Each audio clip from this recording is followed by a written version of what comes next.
hit the chat. Yeah, we look good. We are now live, and are we ready to start the podcast and get things rolling? Give me like 2 seconds. Yeah, you're good. You're good. That Just tell me is. when you hit record, and then yeah, we're ready to rumble. Yeah, I'm hitting record. What is up, team? And welcome back to another episode of the Technical Foul Podcast. I'm happy to be back with you all after missing last show, but I'm Jack Anderson, joined today by JB Pusilowski and Sanders Oakley, who's holding it down in the studio. I'm currently at my home in Virginia in my brother's bedroom. The family has the flu, so I'm like, and he's not been sick, so I'm in one of the safe locations trying to do this, and then I think JP's back at his childhood home still. How are we doing though, fellas? Uh, I'm doing great. We avoided the flu. We had one cousin not feeling well and went tested negative, so I think we might have escaped. I just need y'all to not bring it back to Starkville when you come home. Would be ideal.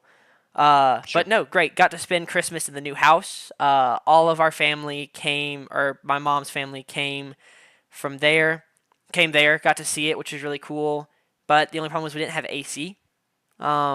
So it was actually kind of nice though, because the weather was like in the 70s the whole time. So kind of a blessing that we had all the doors and windows open. So Sure. it actually worked out well. We were complaining about it not being cold, but then the AC went out like the night before everyone showed up. But yeah, it was great. Blessing. Yeah, it was awesome. Had a lot of fun with that, but ready to talk football again and have all three of us back together, especially talking Mississippi State, which I just realized there's not a whole lot of Mississippi State regalia on the set, it feels like, but actually, I can fix that real quick. Christmas present, clutching up. So Shout out Camario. that'll be going, Will that or be Kelly, or Kelly. It's one of the. It doesn't have the name on it, so sure? it's Kelly. But that's it's Camario. It's It's Camario. I don't know. Next year it might be both. Might be both. We'll see. That's still Kelly too. Jones is going to be wearing a color very similar to maroon, but it's going to be burgundy, and he will be locking up AJ Brown and CD Lamb Yeah, and George Pickens for years to come. JP, you're muted. You're muted, by the way, JP. Well, there you go. You want to draft another state corner? I'd rather have Mansour Delane from LSU. He would be my top option. We're not going to draft either, I think, because we're so bad. We're going to draft higher than either of those players' range, I would imagine. But we will see. Yeah. So great Christmas with a great present there. How are y'all's Christmases breaks going? Mine's been good. I've done multiple Christmases with the in-laws side.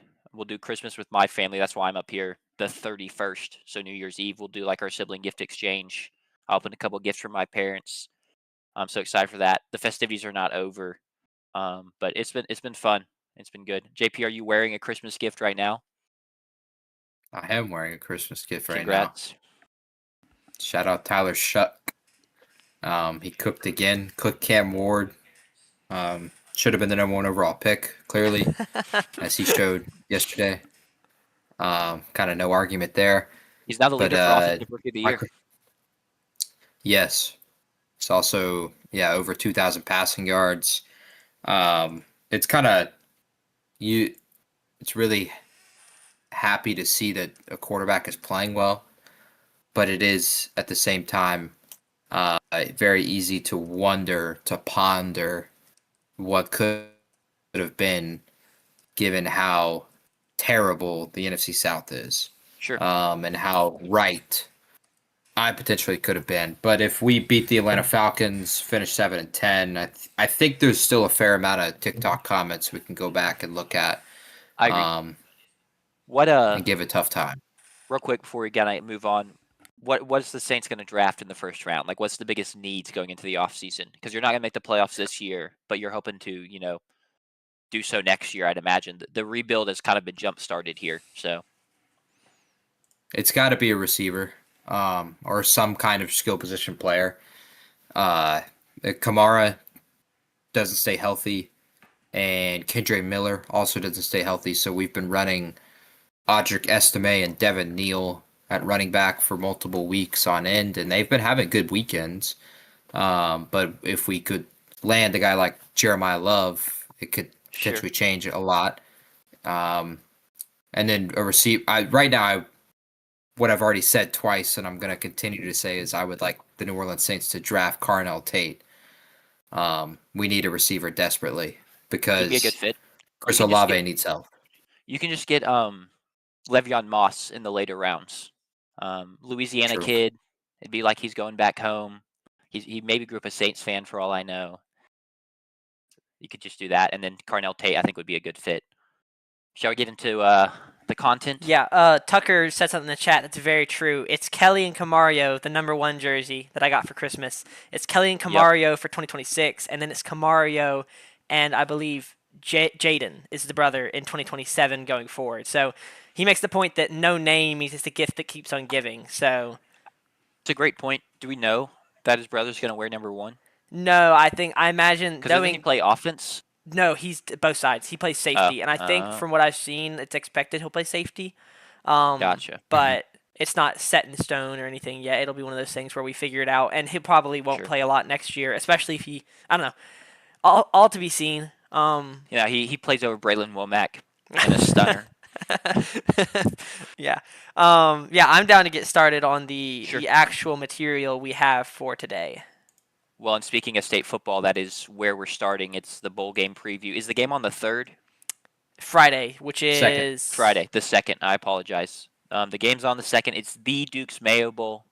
We hope to see Jeff Lebby doused in mayo at the end of the game. It would mean a successful bowl game as our Mississippi State Bulldogs face off against Wake Forest in, once again, the Duke's Mayo Bowl.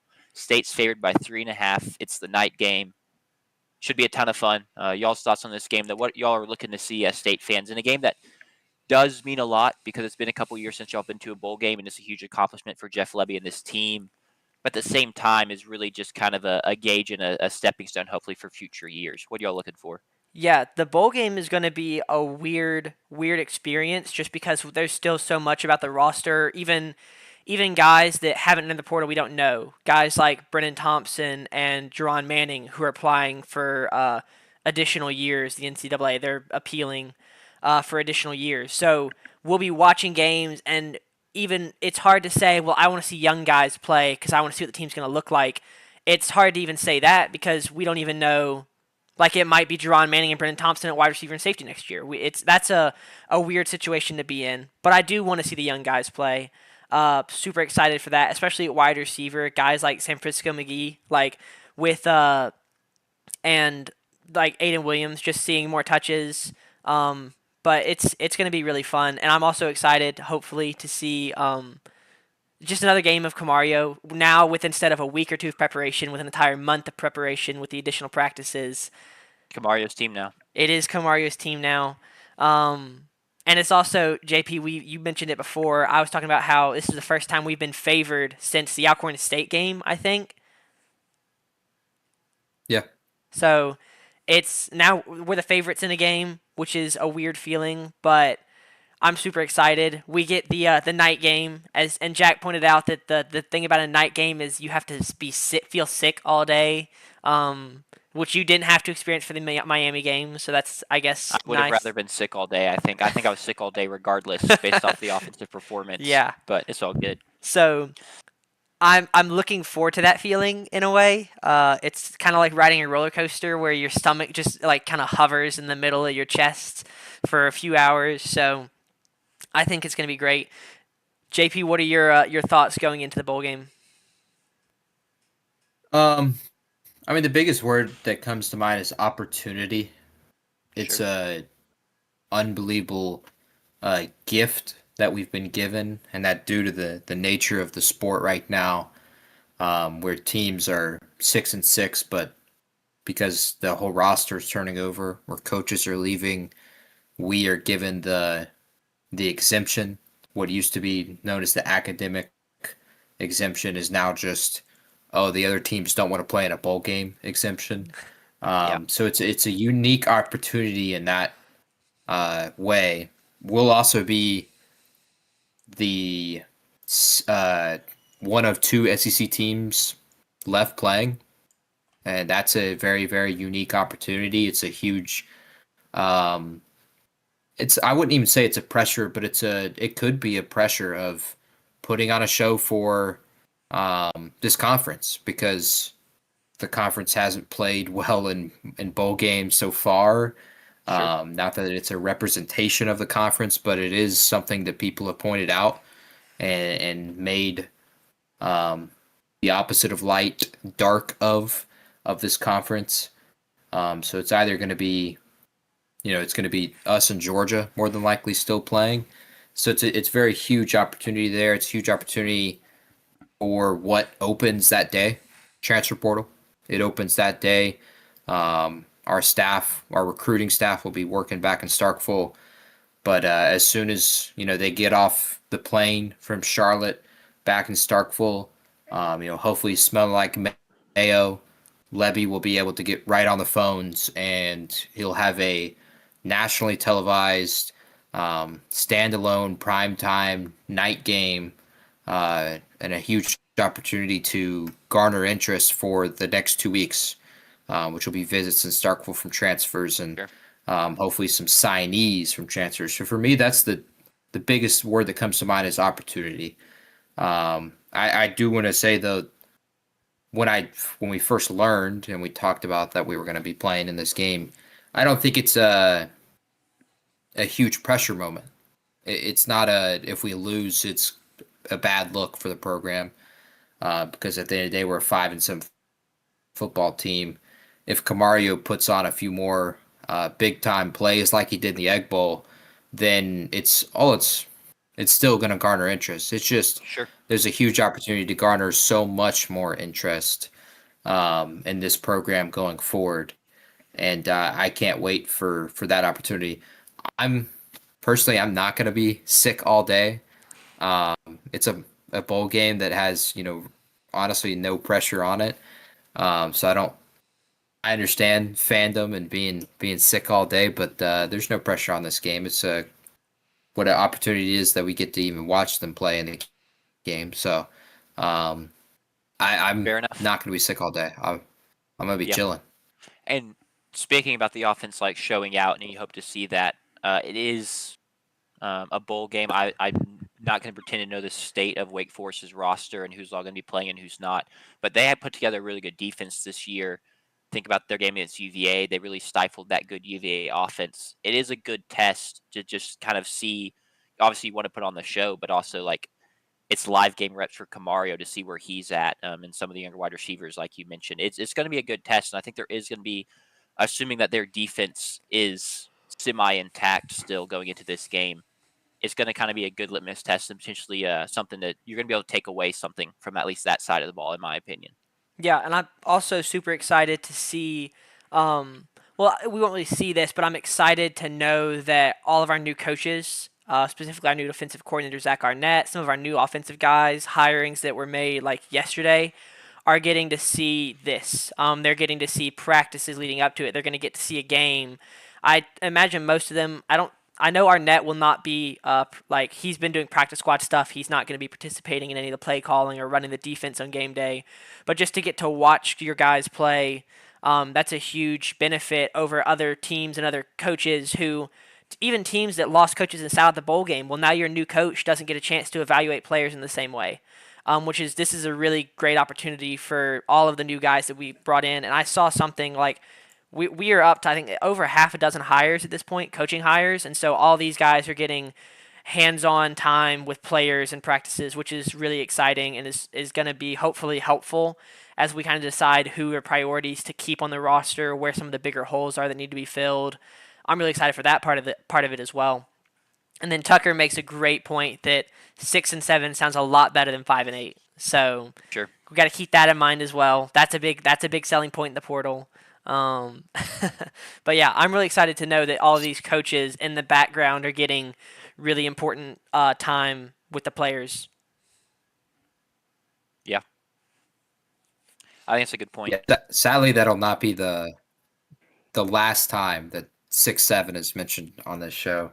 I have a pretty troubling stat coming later. Oh, no. Sadly, in terms of exits on this game, I can tell you Robbie Ashford, their quarterback, a la South Carolina, and a la Auburn, will be starting.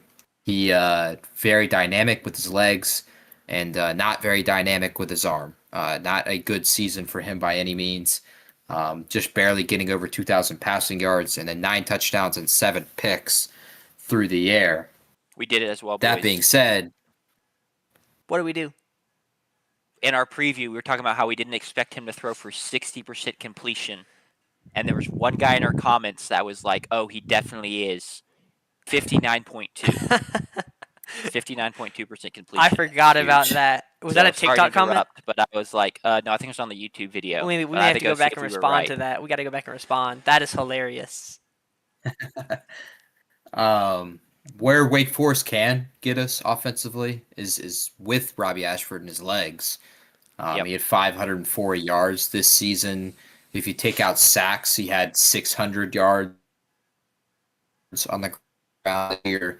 DB Claiborne is expected to play. He's a very, very talented back. He ran for 900 yards this year, averaging 5.1 per carry, with 10 rushing touchdowns. He is it's going to be a must to stop a guy like him on the ground. And if you recall the last time State played in what was viewed as a meaningless Egg Bowl, or not meaningless bowl game, I should say. We didn't have our players there, and we got trampled by Texas Tech and the Red Raiders in the Liberty Bowl. They ran, I couldn't even tell you, probably 250 plus is what it felt like on us, and that very well could potentially happen. Now, this time we should have most of our players. It sounds like Nick Mitchell is going to play, as Sanders alluded to earlier. No Isaac Smith, but pretty much everyone else is expected to play and participate. Depth could be a potential issue. We have roughly 15-ish guys in the portal right now. None of them starters, but all of them are key depth pieces on both sides of the ball, which is where you're going to see the younger guys that didn't get much of any snaps this season. I mean, correct me if I'm wrong, but I'm pretty sure bowl games don't count towards your red shirt like games played, and so you could see guys that were redshirted this season potentially taking snaps, critical snaps in this game, and so keep an eye on that, especially on the offensive line. Who knows what that's going to look like? I know like Javon James is in the portal, so that's a guy who's played critical snaps for us. So keep an eye on that. For us offensively, it's as Sanders said. I think that's the one thing I'm really, really curious about, and to look ahead towards next season as well. Is it is a if we're gonna do what much of the fan base wants us to do, which is much of the fan base for whatever reason wants Mississippi State to win a national championship and expects that at some point in their lifetime, then Lebby is going to have to show that he is really, really good at being able to prepare for a game when you have a full month to prepare for it. Because that's what a lot of these playoff teams are going to show on New Year's Eve and New Year's Day is what their preparation looks like over 2 to 3 weeks. And even the best of teams, it can pop you in the mouth. You think of Georgia last year with Gunnar Stockton getting his first career start in the Sugar Bowl, and they got popped in the mouth by Notre Dame. Now, Wake Forest doesn't play a week before they play this game, but it is a Camario taking his second official start. A lot of new guys taking critical snaps, expect mistakes there.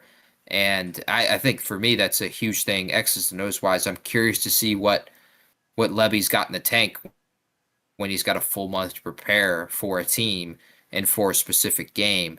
Bowl games are always full of trick plays. Where does Jeff Lebby's creative mind go there? That's something to potentially look at. He pulled a few of those this year already. You think of like the Blake Shapen and Camario Taylor dual sets, one of which Camario threw a touchdown against Alcorn State with. Those are all things to potentially look at and be excited for. That's something if you look for something I'm like really excited to see is how creative does Lebby get in a few trick plays, because those are always fun. Those are never Sure. not fun, and they're never not demoralizing when it occurs against you. I think of Baker Mayfield's Philly special in the Rose Bowl against Georgia towards the end of the first half as one of those plays. It was like, now they didn't end up winning the game, but it's like, oh, that just completely shifted the entire momentum because Baker Mayfield just caught a touchdown pass on Georgia and that defense. Yeah. That's incredible. Will we see Kamario catch a touchdown pass? He's the hell of an athlete. I mean, he's one of our biggest players out there on the field. I'm sure he could moss somebody. I He want to could see go where Jameis Levy's Winston. creative mind goes there. Oh yeah, he could go Bo Nix. Bo Nix did it last year. Yeah. He mossed someone in a critical game last year. So those are the two things I'm looking at, X's and O's for State, is how does Levy look with a month of preparation, and how creative does he get in Sure. his trick plays is one of it, but also setup plays, gadget plays. It something like A&M did against Miami, which unfortunately they didn't capitalize on. But so Nope. much of the short passes and the running it early to set up the deep shot later. How does Levy, take advantage of that in this game? Sure. Well, I think we've kind of laid out what we expect and what to look for in this game. So let's just go and pick it real quick, and then we can move on. You mentioned it before. Mississippi State's favored by 3.5. I'm gonna pick Mississippi State to win. Um, Got to trust in Kamario. I think the offense will be able to get it done. It's not gonna be a crazy high scoring game. I do legitimately think this is a pretty good Wake Forest defense. Is this your Maybe race a to 20 20. game, Jack? No, maybe like a 24-20 game, something like that. 27-21. Um, in that range. But I'm excited to see Kamario go out there and play. He's infinitely more exciting than Blake Shapen. I don't even know if I'd watch this game. I'm gonna be honest. If Blake Shapen was still starting at quarterback, but yeah, Also, I love how Jack dove in when he's in last place currently in the pick'em. I'll go ahead and go next because I just I'm. know we're all picking state. We're all picking state, so it doesn't matter. Oh, that's true. That's true. JP, can I go and put you down for state too while I'm editing the notes? He's frozen. Look He's at that frozen. smile. That is so scary. All right, there we go. There we go. There we go. He's Bro, back. that was Lagging on my. Oh, we're good. We're good. yeah. So Yeah, we're who good. who You're you back. going? Are you gonna go state as well? I assume. Look, Wake Forest, their two best wins this year were in huge defensive slugfest. The win at Virginia against the backup quarterback, 16-9, and then the season opener, a 10-9 victory against the conference champion in Kennesaw State, where the only reason that game didn't go to overtime is because KSU missed an extra point. So if Wake Forest were to win this game, the scores are in the teens. Yeah, I don't expect State to score in the teens. That's just not what Levy wants to be. That's not his MO. Um, so I think the Dogs win and give me State by 10. Cool. Well, I'll also be picking state. I feel very very excited about this game, and maybe what did I say earlier? Nauseous is not the word. Maybe giddy, but also just like the anticipation. Just for the anticipation at this point, we're up to weeks. And so come game day will have been several weeks, which just makes it, yeah, it just kind of builds up in you. So maybe the nauseousness is not on nervousness. It's more just like I'm just ready to watch Mississippi State football again. I'm ready to see our guys. It's also fun because like will be the fifth game I've gotten to watch on television. Because I worked all the home games, so it's kind of a rare opportunity for me. So like I'll be at home in my New Jersey, watching on television, which is exciting.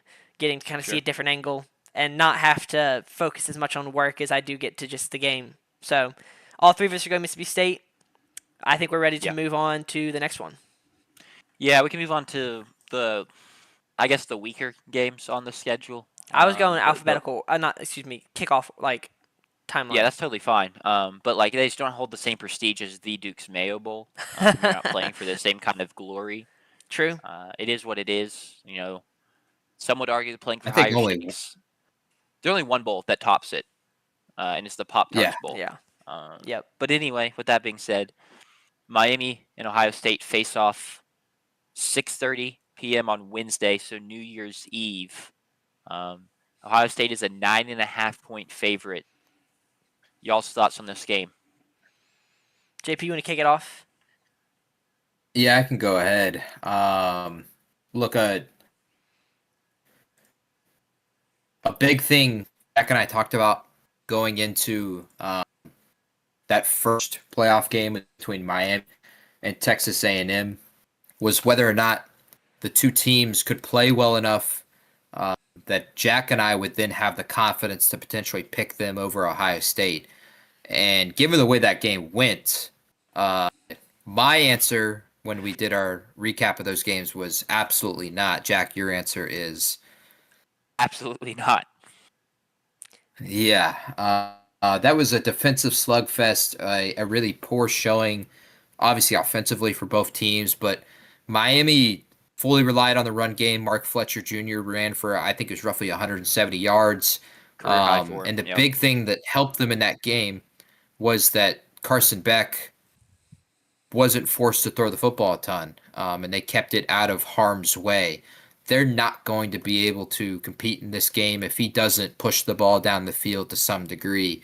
Um, I talked about this following the Big Ten championship. The formula to beat Ohio State, super simple, nothing to it really whatsoever.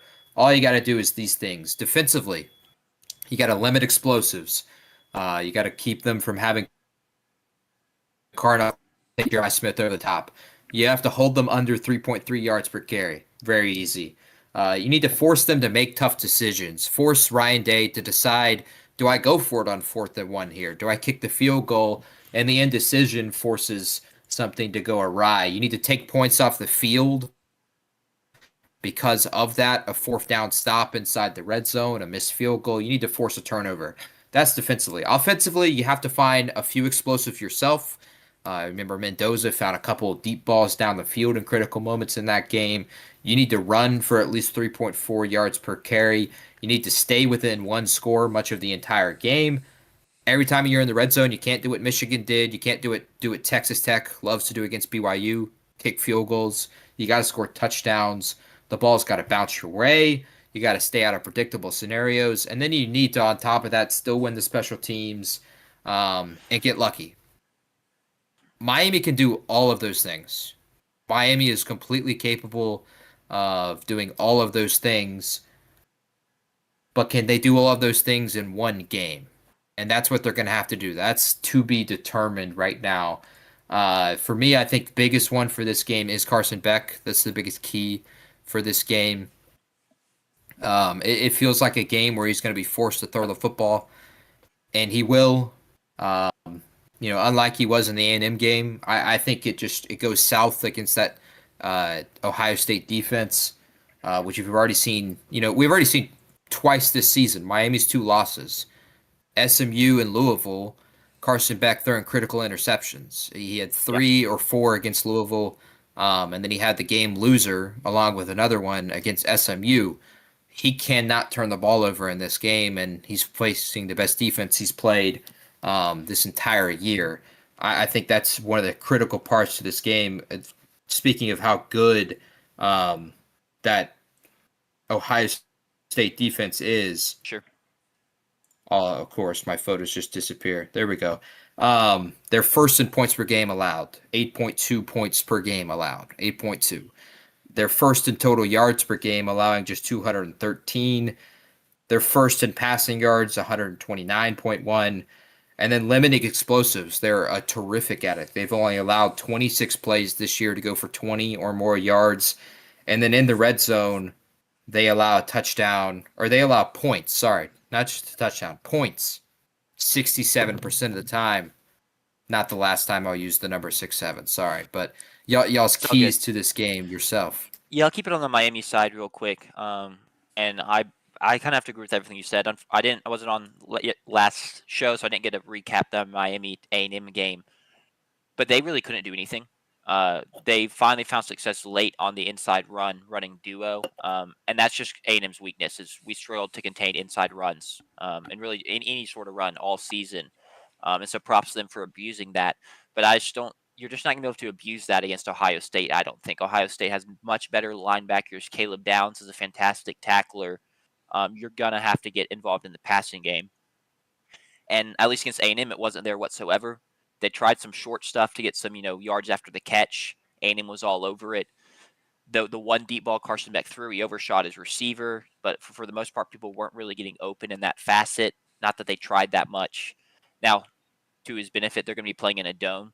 This game's in Arlington, it's in Jerry's World, and it was windy against A&M. But even still, I think they're going to be hard pressed to dice up this Ohio State defense, or even really find semi-consistent success. So then you have to pivot and look at their offense, or sorry, their defense. And their defense played really well in the first round game. It was fantastic. Now I do think A&M shot themselves in the foot a good bit, but even still, Miami played it really well. Their front was very disruptive, and I think their front can be really disruptive in this game again too. But they like to give up explosive plays. We saw once again back to the first round playoff game against A&M. We hit Mario Craver over the top for a huge gain. And I love Mario Craver, but that's Mario Craver and Marcel Reed linking up. If you get Julian Sayin and then Jeremiah Smith and Carnell Tate, they're going to have much better success doing that. And I think they'll have multiple deep shots like that. The biggest key for Ohio State, offensively, in my opinion, is what does their run game look like against that front seven? Because A&M's was not good, and that really hurt the offense.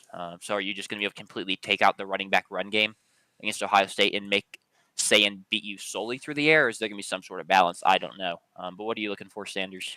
Yeah, I'll be interested to see if Miami can follow kind of the pattern that Indiana set and creating. Sure. I mean, now we've seen, and maybe Miami can, because the Ohio State Indiana was kind of a race to 10 game. Miami A&M was a race to 10 game. Miami might be able to hang in this kind of just super physical, low scoring, not a lot of big plays, or when they do, safeties are going to be there to save the day. Oh my gosh, the safety there, the really good one who transferred. Caleb Downs. Thank you, Caleb Downs. I just Caleb drew a blank. Downs. All I had in my brain was a different safety. Anyway, Caleb Downs is not the kind of guy who's going to let you break that stuff. You might be able to break one off for 30 or 40 yards, but his awareness, he's going to be there to make plays typically. So it's going to be hard to score those long 50 or 60-yard touchdowns on this Ohio State defense. But can the Miami defense keep Ohio State to 10 points, maybe 2 touchdowns, somewhere in there? Because it's going to be hard to score more than that on this Ohio State defense. I think that's kind of the method to winning. The trick that Indiana showed everyone is you just have to keep Ohio State from scoring, and nobody's been able to do that until they played Indiana.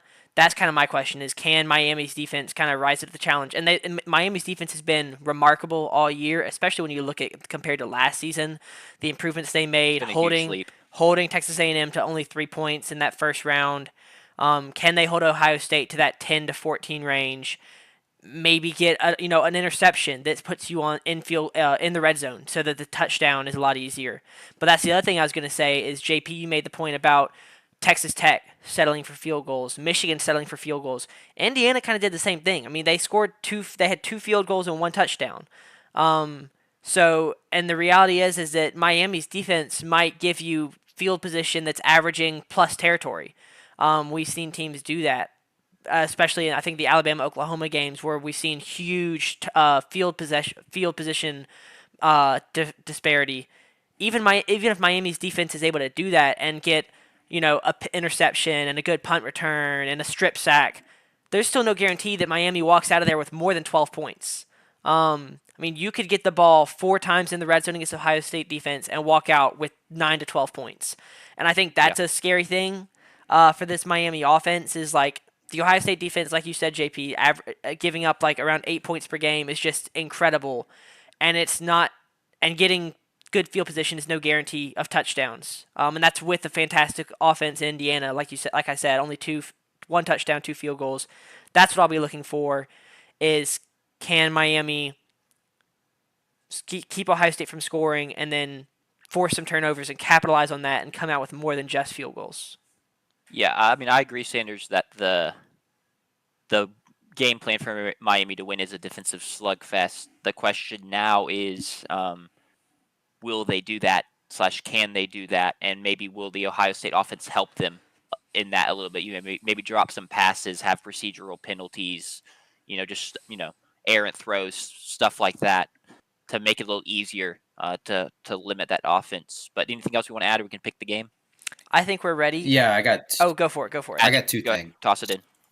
And I can lead it into Sure. towards Sanders, and then he can pick, and then I can pick. I think for Miami, someone not named Malachi Tony is going to have a day Yep. in this because I think one thing for sure, Matt Patricia, defensive coordinator at Ohio State, with his laminated sheet or his play call sheet and his number two pencil, is going to take away Malachi Tony at all cost. And even if he gets it to Malachi Tony, I think this is a unbelievably like high pressure moment and a toughness test on Malachi in that Ohio State's defenders are bigger, much bigger, are more physical, and I'd argue much of them are nearly just as fast as him. He might barely beat them out in a 40-yard dash by point one, but these guys are going to be just as fast and going to be able to converge on him and tackle him. So I think Malachi Tony has got to show like extreme toughness for an 18-year-old true freshman, the best playmaker on this playoff team, because I do think he's going to take some big time shots in this game, or he'll just completely protect himself, which I hope he does, because I think those Ohio State defenders are going to be flying and they're going to be salivating at the mouth to be able to tackle a guy like this and impose their will on Malachi. So I think that's a critical thing to look at. And then we talked so positively about Ohio State in this preview, and I got two things on that. If they're going to go out and any time in this postseason, Ohio State, it cannot be like the way they went out and lost against Indiana. And that is in the second half, failing to let your elite players Yep. have the opportunity to make elite plays, not getting the ball to Jeremiah Smith, not getting the ball to Carnell Tate, being significantly outcoached in critical moments down in the second half. That can't happen against Mario Cristobal, especially. Maybe that can happen in the later rounds. And then something that we didn't mention that I do want to mention, Brian Hartline, offensive coordinator for Ohio State, is not calling plays in this game. Ryan Day is. And my question, and I put this in all caps in my notes, is this the giant blinking alarm that we need to be on high alert for? Because if there's one thing we've known, at least for a couple of years now, is that in a few key moments, Ryan Day is going to make a decision that a lot of people are going to question. In the Indiana game, it was we kick a field goal on 4th and 1 instead of going for it, instead of imposing our will, and we end up missing the field goal. And he was really, really torched for that. We torched him for that. I didn't personally, but a lot of people torched him for that. Is there going to be, if this game's tight, one of those kinds of critical moments? Is he going to make a play call that doesn't make no sense? Is he going to take the ball out of Jeremiah Smith's hands, Sure. out of Carnell Tate's hands? I think those are two things that if this game gets tight, it's something to look at. Ryan Day calling plays, and whether or not they do what, like if you've got the Porsche and you got the Lambo and you got the Ferrari, drive them. Yeah. Don't just leave them in the garage all the time. You got to go out there and use them, rev those engines. I think that's something really key if Ohio State gets tight in this game. Whether or not they use their key pieces is critical. Which, at least on the other side, is Mario Cristobal, who's not exactly known for being a close game savant either. It could get a little, Yes. if this game is tight, it could get pretty hairy in terms of coaching decisions and time management. That'd be I mean, fun to watch, honestly. yeah, they did that against Texas A&M, and no one really realizes it in the moment. But Malachi Tony scoring the touchdown instead of going down, it inevitably gives A&M a chance to go down and be goal to gain. Yeah, It's such a fascinating watch of who's gonna. It feels like it's a watch of who's gonna mess it up more rather than sure. who's gonna make the right decisions more. I agree. All right, Sanders, you're in the lead, so you can get out Yep. there with your pick. All right. I'm gonna go Miami. I'm Okay. not picking Miami to win this game. However, I feel like we've had questions about this Ohio State offense all season. Are they holding punches, keeping tricks in their pocket? And in the Indiana game, you go out and score 10 points. I just feel like that's kind of concerning going into a game against another really, really good defense.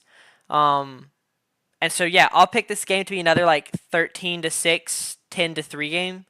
And that feels really odd to say, but these defenses are both just so good that I think it's possible. Um, see something like 17-10, 14-6. I think those kind of scores are possible, and none of those are 10-point wins for Ohio State. I guess 17-6 would be. So we'll say 17-10, 17-9, somewhere in there. But I feel good about this being a low-scoring game because I don't think Ohio State's offense is going to figure it out this game or have some remarkable game.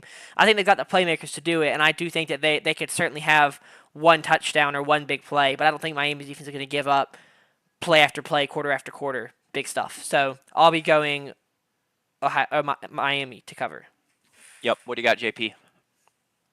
I think this game, I agree with Sanders' profiles a lot. Almost identical to Ohio State, Indiana, or Miami and Texas A&M. Those two games, I think it's going to be low scoring. I think the rust potential factor for Ohio State offensively to start the game may contribute to this low scoring. For Miami to win it, they're going to have to go somehow, like we've said, win a 17-13 game, and they have the defense to do it. It'll just be a question, can they avoid turnovers and convert every time they get past the Ohio State 40? I'm going to take Miami to cover, and I'm going to take the Hurricanes to win. Wow. I think Miami pulls off the shocker. I'll take Carson Beck to somehow protect the football. And I think he gets tight in the second half, and Ryan Day makes another critical mistake. And I'll take Miami to win this game. I think the only fear there for me is there is a sleeping giant, and that is Ohio State in the playoff that was awoken last year following a loss in their last game of the season. They, of course, lost to Indiana. Is the sleeping giant going to awake? I'm going to predict no. Give me the Hurricanes to win and cover so I can take full credit for calling Miami to cover. Yeah, I mean, I fully get the concern about a Ryan Day-led Ohio State offense. You just haven't really seen it before, him calling plays, and even when he hasn't called plays, but he's had, Brian Hartline's done it, but he's had time management duties, and, when we're going to go for it, when we're not going to go for it, it's been shaky. But I do feel like we're overrating Miami's defense a little bit. It's not an elite unit. It's a good unit. It's a very good unit, and that front seven's really good. But that secondary, a lot better than last year. Still prone to some coverage busts, giving up some explosive plays. I still think Ohio State very much has the edge there. So I'm going to take Ohio State to cover, and then since they're going to cover, they're going to win this game.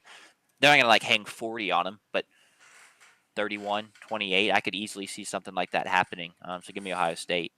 And that works out for you, Jack, because you're only 3 games behind in the pick'em. So I don't even care at this point, man. I'm just trying to be right for me. It's not been a close race for me at any point. But let's move on to the next one. Before we move on, I just had a quick trivia question. I meant to do it Sure. during the Mississippi State preview. JP, this is directed at you. Brennan Thompson right now has an opportunity to break the Mississippi State single season receiving record. Do you know Yards or receptions? Yeah, yards. Thank you, yards. Do you know who has the record for receiving yards in a single season right now?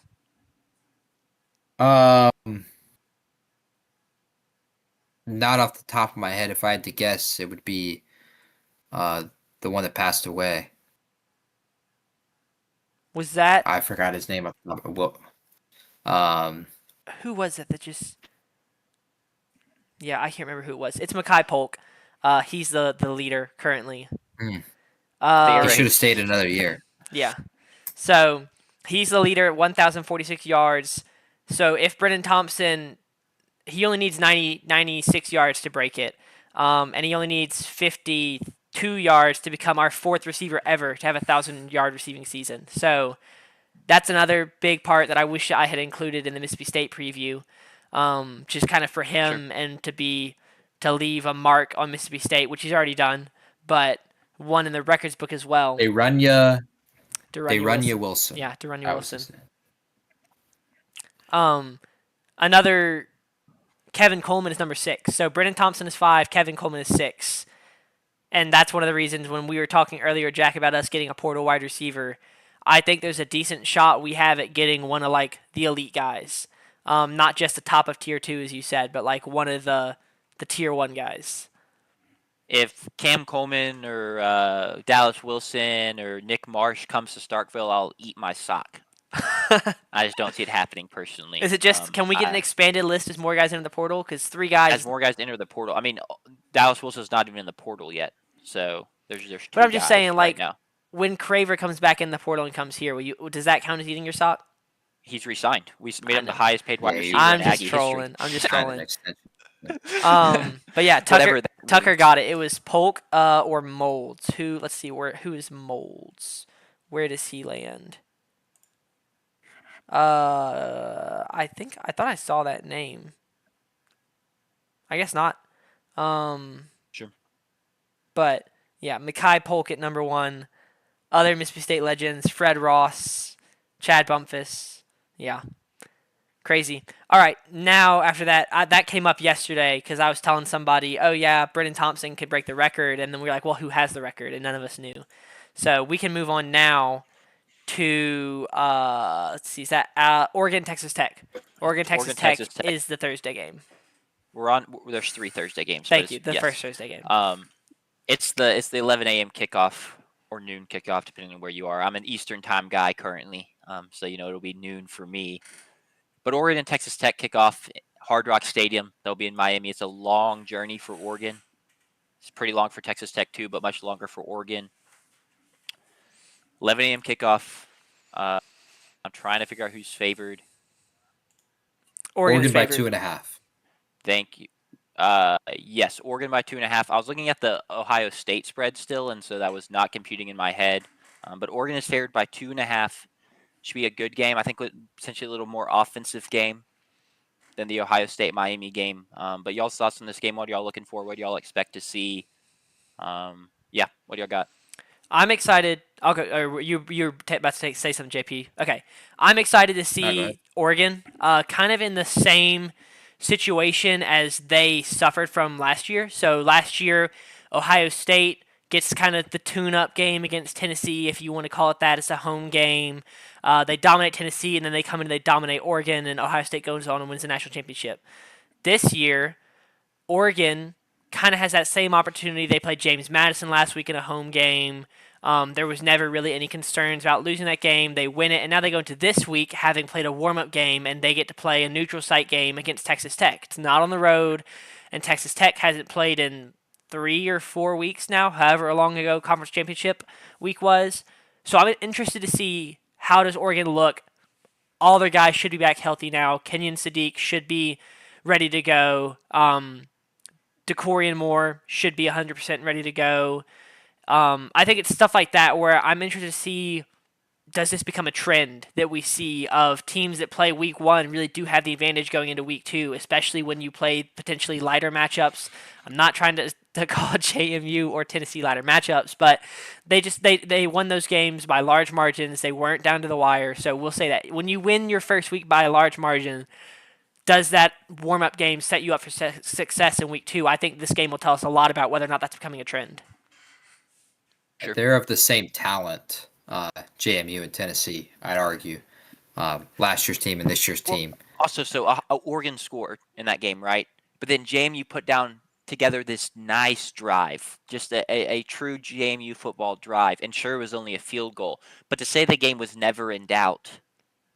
But then Oregon scored again, and then JMU didn't. And then Oregon scored again, and JMU didn't. And then Oregon scored again, and JMU didn't. I think by the time Oregon had scored the 4th or 5th touchdown in a row, then it was in doubt. But at one point, to say it was never in doubt, that's a disservice it wasn't to the in dude. doubt. It wasn't in doubt after the second JMU drive. After I believe it was a blocked field goal. Was that right? Was that happened? After the blocked field goal. It was either that or a botch snap. Yeah. After they didn't come away with points on the second drive, then it was never in doubt. So yeah, I'll give you that. We'll say that it was never in doubt, but it was not in doubt for most of the game. So I'm interested to see how Oregon looks in week 2 of the playoffs. Take it away, JP. You can continue.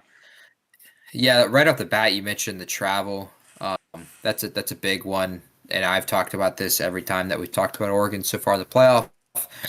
If they're going to go and play in the national championship, they're going to have to fly 15,000 miles and roughly 35 hours in the air, and that's just in the air. That doesn't include sitting on the tarmac, that doesn't include loading on the plane, that doesn't include buses to and from the airport, to and from the hotel and the stadium. It'll be roughly 48 hours of real time travel for these Oregon Ducks if they are to get there. And this is the first test right off the bat. It is a what the NFL their example is of a one of those West teams coming out east and playing a 1 p.m. Eastern kickoff. It is no different here. It's a noon kickoff, so it's even worse.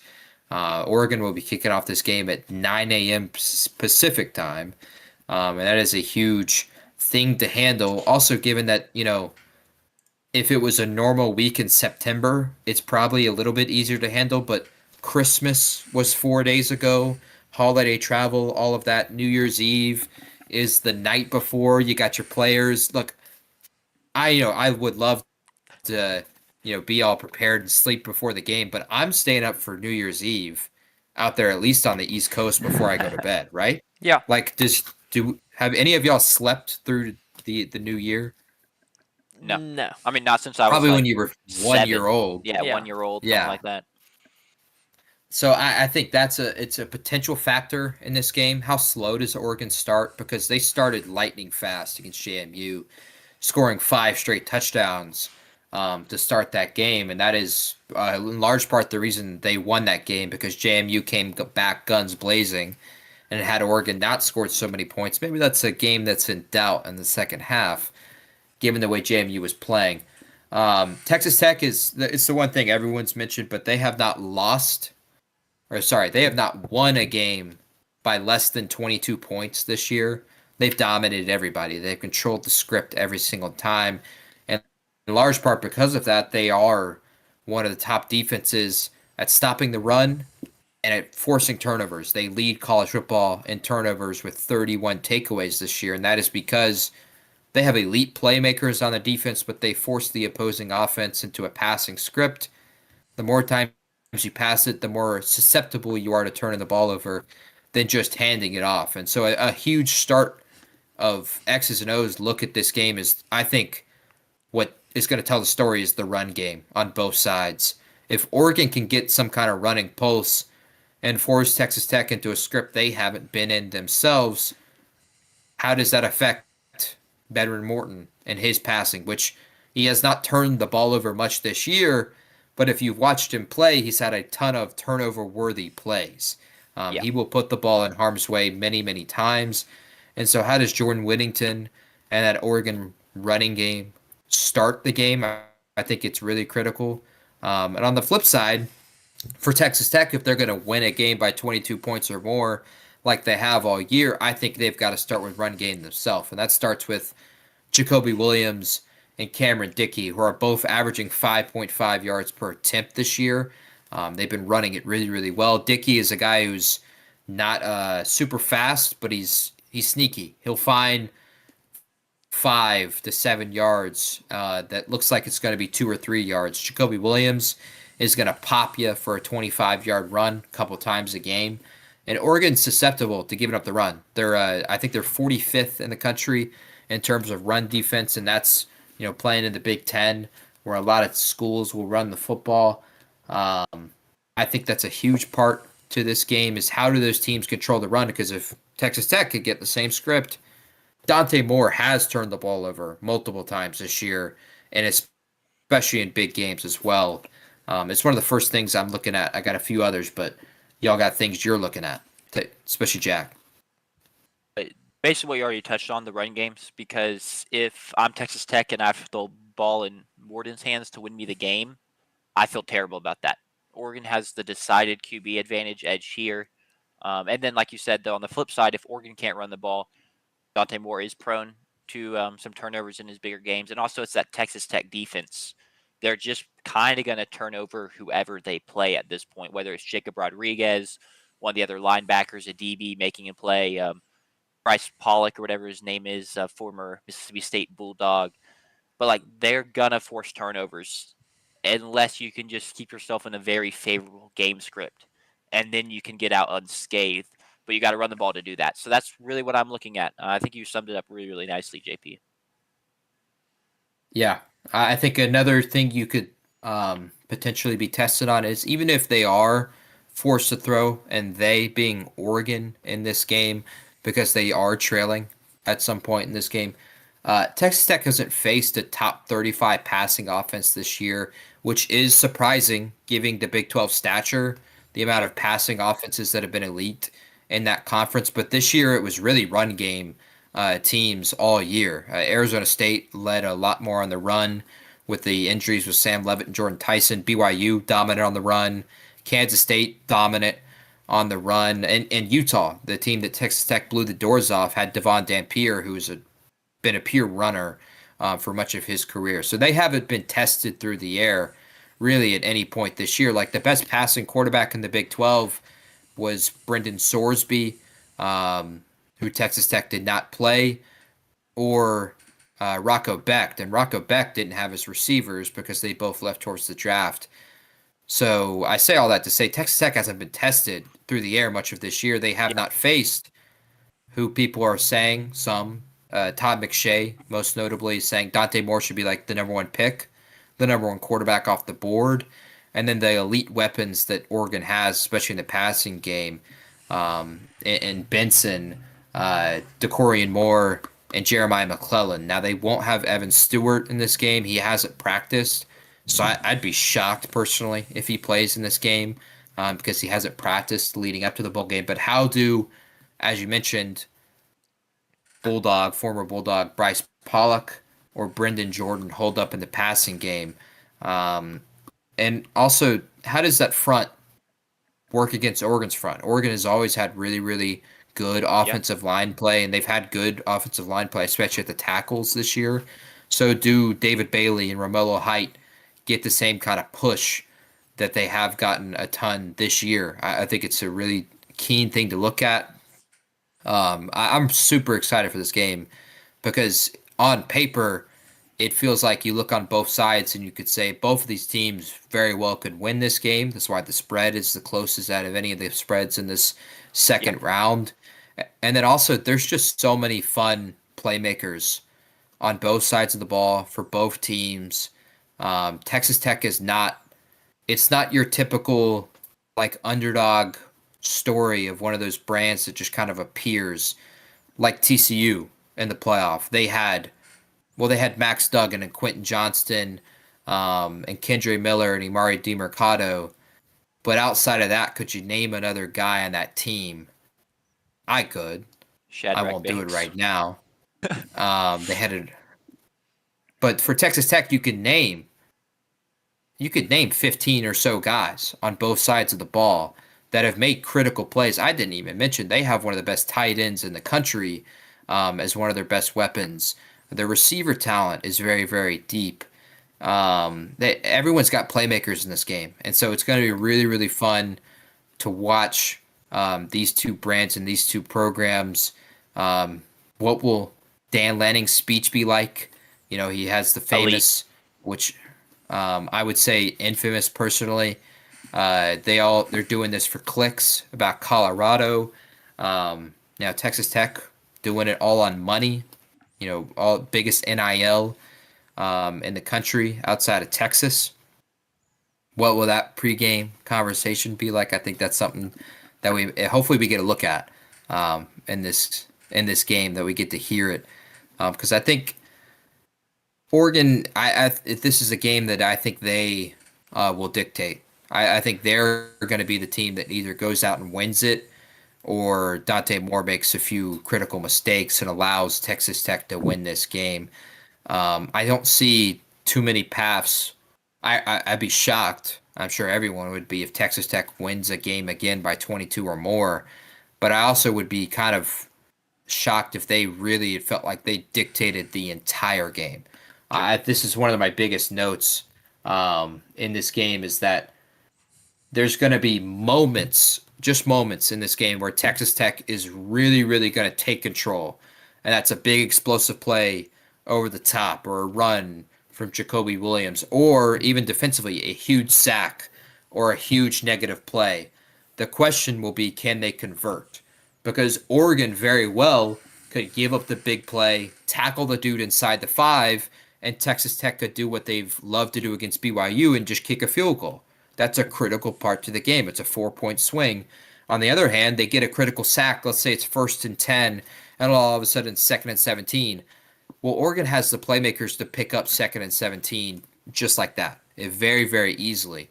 So I think Texas Tech, even when they have these big explosive plays, it'll be a question of whether or not Oregon will allow them to score the touchdown Yep. or force them into a field goal, or we'll just convert a first down on the next play. Sure.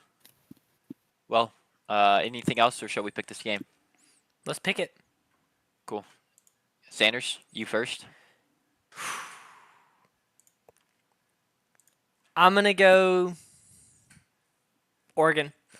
I'm Alright. gonna bet on the health of wide receiver and tight end Kenyon Sadiq and Decorian Moore being ready to go. I'm gonna bet on the rust that Texas Tech is having not played a week ago coming back to bite them. So I'm gonna bet on Oregon.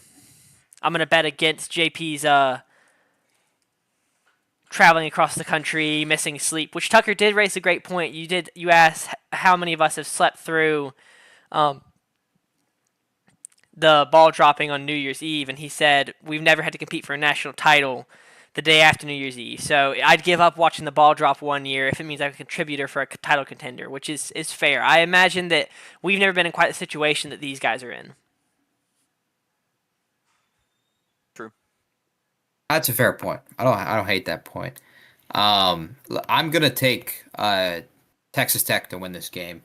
I think a huge part is gonna be I've talked about the travel a ton. I think it will affect Oregon. I'm gonna pick against Oregon probably the whole way because of that. I just think eventually it'll get to them, and eventually I'll be correct. In that, I really would be shocked if they win the national championship, and it should be largely celebrated if they do. Also, they're distracted. Texas Tech doesn't have this. Oregon's offensive coordinator and defensive coordinator both have new jobs. The transfer portal opens literally the next day. Will Stein is going to Harris's Kentucky Wildcats, and Taj Luploy is going to be the new head coach at Cal. And he's got JKS there, and he wants to build something that can contend in the ACC next year. Will they have the proper game plan for the game? Will they be fully focused on the game, or have they been thinking about tomorrow, January 2nd, the day after?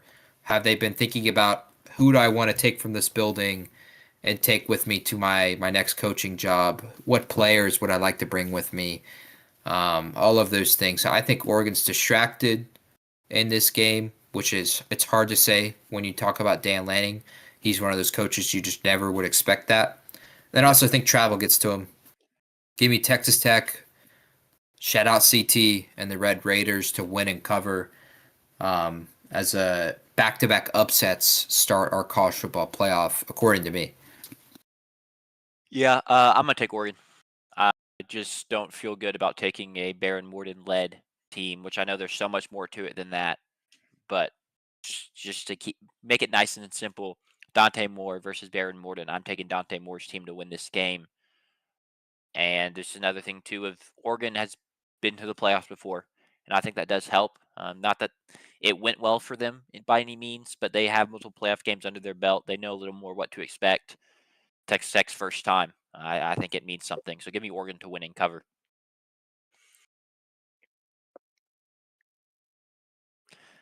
Let's move on to the afternoon game. I can't hear you, Sanders, by the way. Oh, I forgot. I forgot that I muted for a second. No, you're good. Quick news sidebar. Mississippi State women's basketball just added a mid-season enrollee from France. We've become the very thing. Right. I've become the very thing I sort of destroy.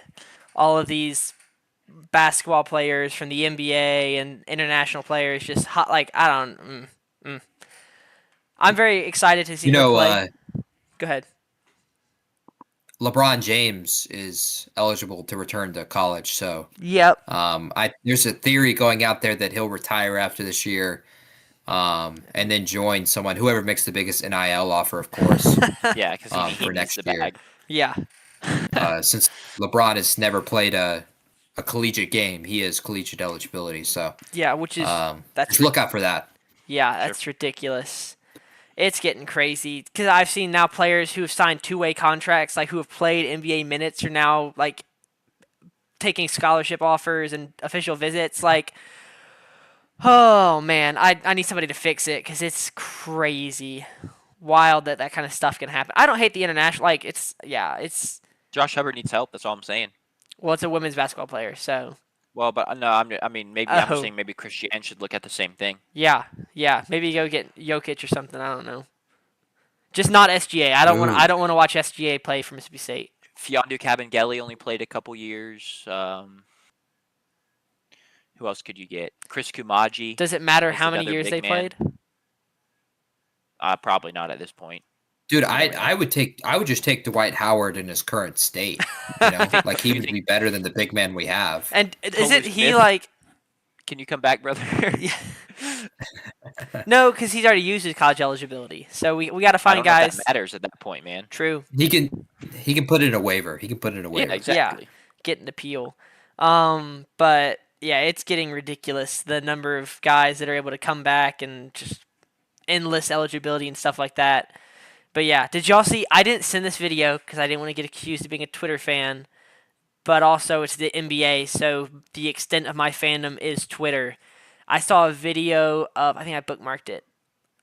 Is it when J. Draymond Green hit No, the no, three no. and This then is flipped this off is Scotty recent. Barnes? It's I think it's J Dub or it's one of the Jalen.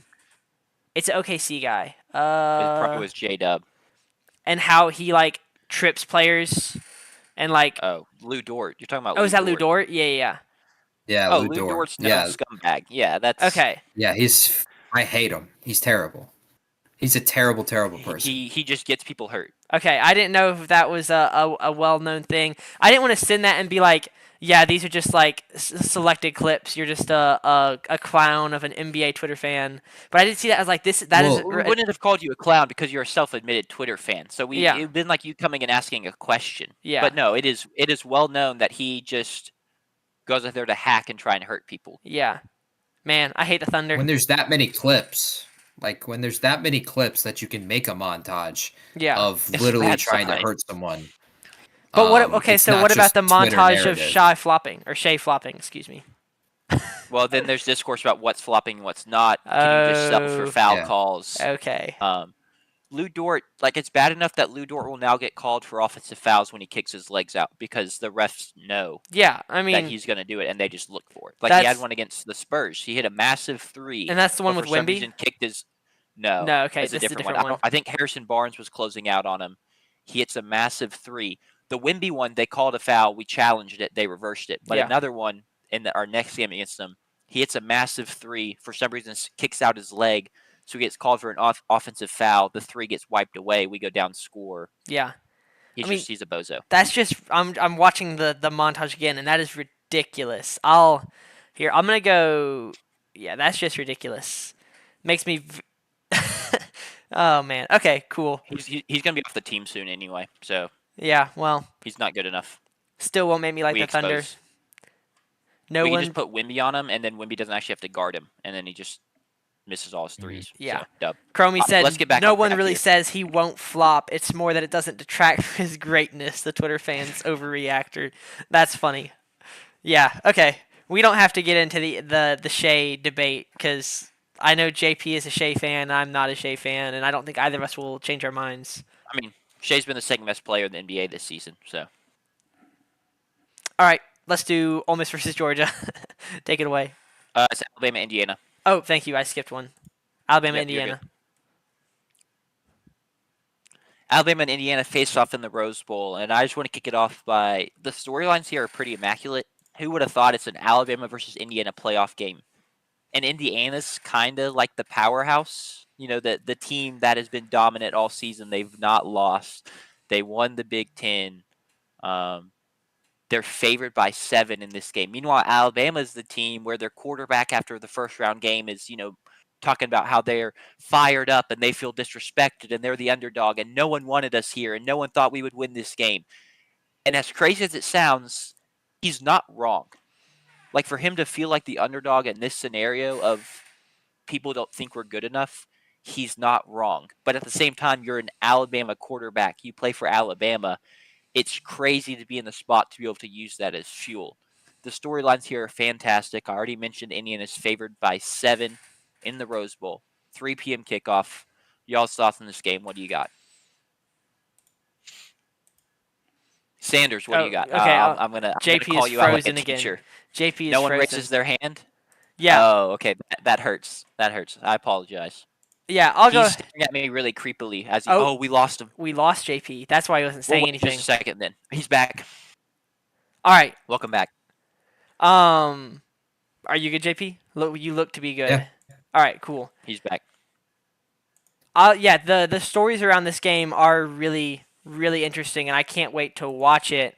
I'll be interested to see how the Alabama offense looks against this Indiana defense. We just saw Indiana hold Ohio State to 10 points in their last outing. The same goes for this game like it did for the Oregon game. It's not quite the same. I would not call Oklahoma quite the warm-up game that JMU was for Oregon, but Alabama played football they played football 10 days ago as compared to Indiana's a little under a month ago when they played in the Big Ten Championship. So what benefits does Alabama get from that? I'm also, unfortunately, Indiana lost one of their star defensive linemen to an ACL injury. I think it was in the aftermath of the Big Ten Championship. He was celebrating. Which you really hate to see that. It takes me back to the San Francisco D. Was that DeForest Buckner that tore his Achilles or ACL going onto the field for the first snap of the Super Bowl? Dre Greenlaw. Thank you. Dre Greenlaw. So it's one of those really just terrible freak injuries that you hate to see. But I'm interested to see this Alabama offense. They put up 34 against the Oklahoma defense. What I was not expecting. JP, I don't think you were expecting. None of us were. We thought that this was going to be a lower scoring game than that. But Alabama puts up 34. This is an Indiana defense that going into the Big Ten Championship, I said was underrated. I was like, this defense is a lot closer to Ohio State than I think a lot of people would think or realize. It's a very good defense. And they kind of exhibited that, like I said, holding Ohio State to 10 points. How does this Alabama offense look against Indiana defense? Are they able to put up necessary points? Because I think they're going to need to. I think that Fernando Mendoza, Omar Cooper Jr., no. Is that right? Charlie B from Nashville, Tennessee. And Charlie Becker. And then there's that wide receiver room is just loaded. And it's a room that I was low on coming into the season, and they've just been incredible all year. So Alabama, I think, is going to need to put up some points. I think that this is going to be, if Alabama wants to win it, it's going to be like they're going to need 28 to 35 points. So that'll be something I'm interested to see. Yeah. Sadly, this will be more than likely a ugly Rose Bowl game. Rain and clouds on the forecast. So no beautiful sunset down in Pasadena. That, I think, is going to be, for me, I think that's more so what's critical for Bama. I think this game has to be ugly for them to be, competitive in it. Indiana, they've been a team this year that they're not susceptible to playing in a close game. They've been in multiple close games this year. Of course, the Iowa game, they win 20-15 on the road. The game at Oregon is close, especially in the fourth quarter. The Penn State game, they're trailing much of the second half, and they're forced to make a comeback. And then, of course, the Ohio State game, the Big Ten Championship. This is a team that will play in close games. They're unlike Ohio State, and that Ohio State has only played in one close game all year, unless you want to count the Texas game as close at the beginning of the year, which I don't. They were kind of outclassing them. They played in one close game all year, Ohio State. Indiana's played in multiple this year. So don't be shocked if Bama is close in this game. If you look at the two Oklahoma games, and in both of those games, like Sanders was saying, in the first one, or the latest one in the playoff, they were scored 34 points. There's 27 of them offensively. They had the pick six, of course, off Sean Mateer. But in the first Oklahoma game, they moved the ball kind of at will, and it was turnovers that really cost them. This is just as talented as a defense, if not better. They're second in the country in points per game, giving up just 10.8. They are fourth in total yards per game, giving up 257. They are slightly susceptible to some big explosive plays that they allow, but they're still top 15 in the country, giving up just 39 plays of 20 or more yards this year. I think Bama will need to make this game kind of ugly. I think turnovers got to go their way in a game like this. I just think Jack led it off the top. For me, the biggest one is just perspective on a game like this. What a unique world we're living in, where Indiana is, for one, in the Rose Bowl. It's their second time they've ever been in the Rose Bowl. Yep. Their last time was in 1967. That was a good year for them. They lost that game. It was a great year for them, one of the best years they've ever had. Yeah. Signetti has already set the program record for wins and has completely turned this program around. He's not doing other coaches any favors, because now coaches are going to be potentially expected to just have this kind of run and be in the playoff in year one, Yeah. even jumping from the group of five into the Power Four. No I excuses. think, yeah, I think you can't do an Indiana game without talking about that and talking about what Signetti has accomplished. Mendoza being the Heisman winner, and whether or not you think that's it was a fraudulent Heisman year and a fraudulent Heisman win. He is the Heisman Trophy winner. He's more than likely going to be a top 5 pick in the draft, and this is his first game since the Big Ten title game. I'm really curious to see how does Bama play off the stupid fire that makes no sense that the Chiefs always seem to have, the New England Patriots always seem to have. The Boston Celtics use this stupid trope every single year of, oh, everybody is looking down on us, everybody hates us, everybody thinks we're terrible, everybody thinks we don't have the talent that's capable of doing that, when in reality they have a 5-star starting quarterback who's going to be a top 15 pick in the draft. Playmakers all over the field. Yes, Kirby Smart Georgia is a great one as well. LT Overton's supposed to return to this game. He's probably going to be a first-round pick in this draft as well. That's really, really critical. So how do you play off that kind of fire? How does Kalen DeBoer get them ready? Does he wear the black hoodie again to hype them up, even though it's been kind of tarnished as of late? Alabama's one-dimensional all year. And I really think this is, if there's a Cinderella story, if there's kind of been a Cinderella run, it's been Bama this year. Yeah.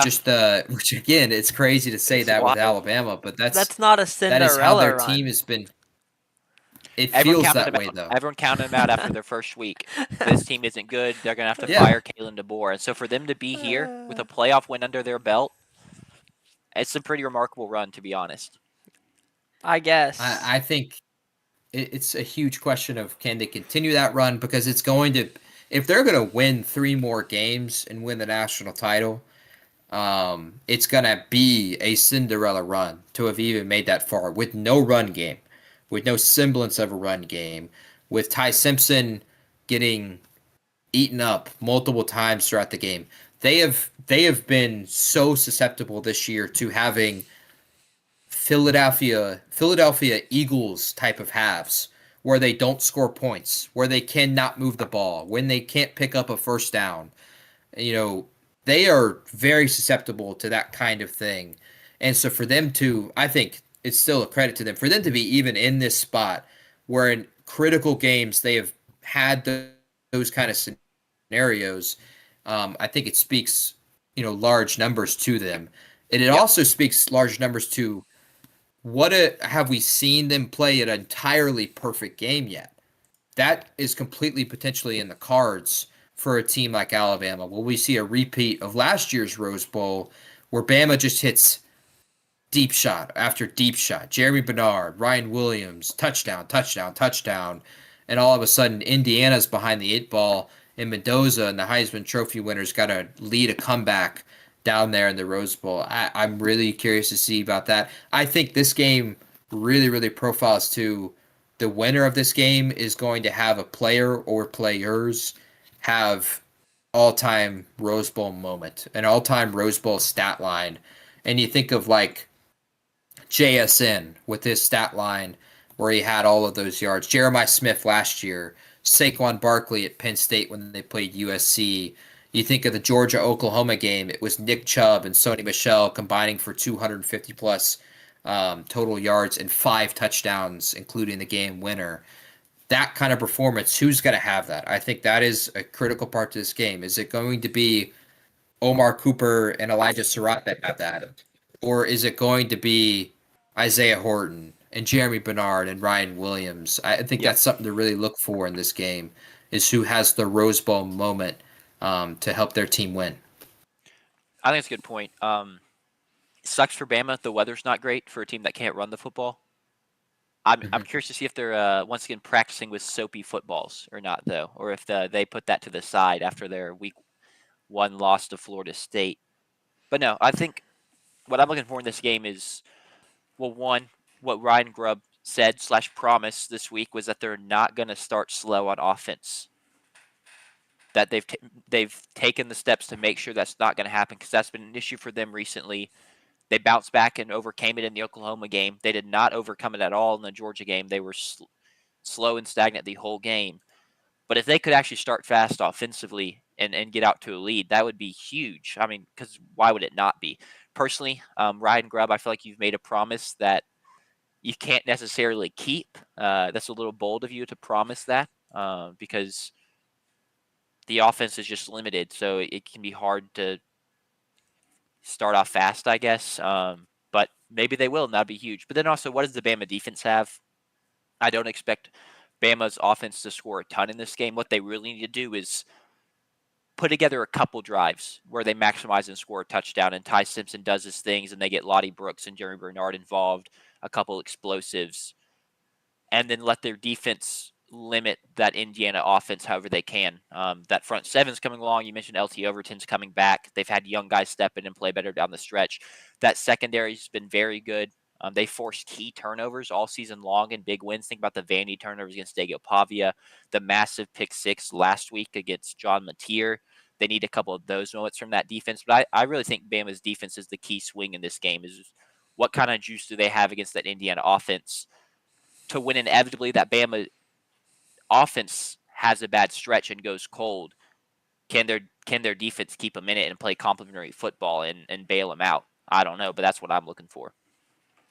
Yeah, you didn't mention one of the biggest ones of the year too was the pick six against Tennessee. Tennessee, yeah, They have been very, very good at having those kinds of critical plays.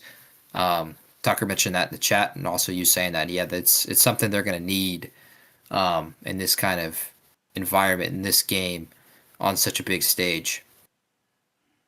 Anything to add, Sanders? Or are we ready to pick? I think we're ready to pick. Cool. Well, it's you first, dog. Oh, yeah. I'm going Indiana. I'm not gonna. We can do the. I'm in It's your own team. No, I no. I knew it was hedging your coming. bets. I think I should just not pick Alabama games ever again. I'll just give y'all the point. I won't pick either team. Then you can't accuse me of either. But I'll be picking Indiana. It's a team that I've liked a lot. I've had them ranked number 1 since like week 6, maybe week 4 or 5. Whenever they beat Oregon, or maybe even. Was it Illinois? Has it been since then? Nah, probably Oregon. I'd hope it was Oregon. I think it was Oregon. Yeah. So I've had them ranked number 1 for a long time. And then they backed it up in that Ohio State game. So this is the team that I'll be picking for at least this round, and then we'll see in the future.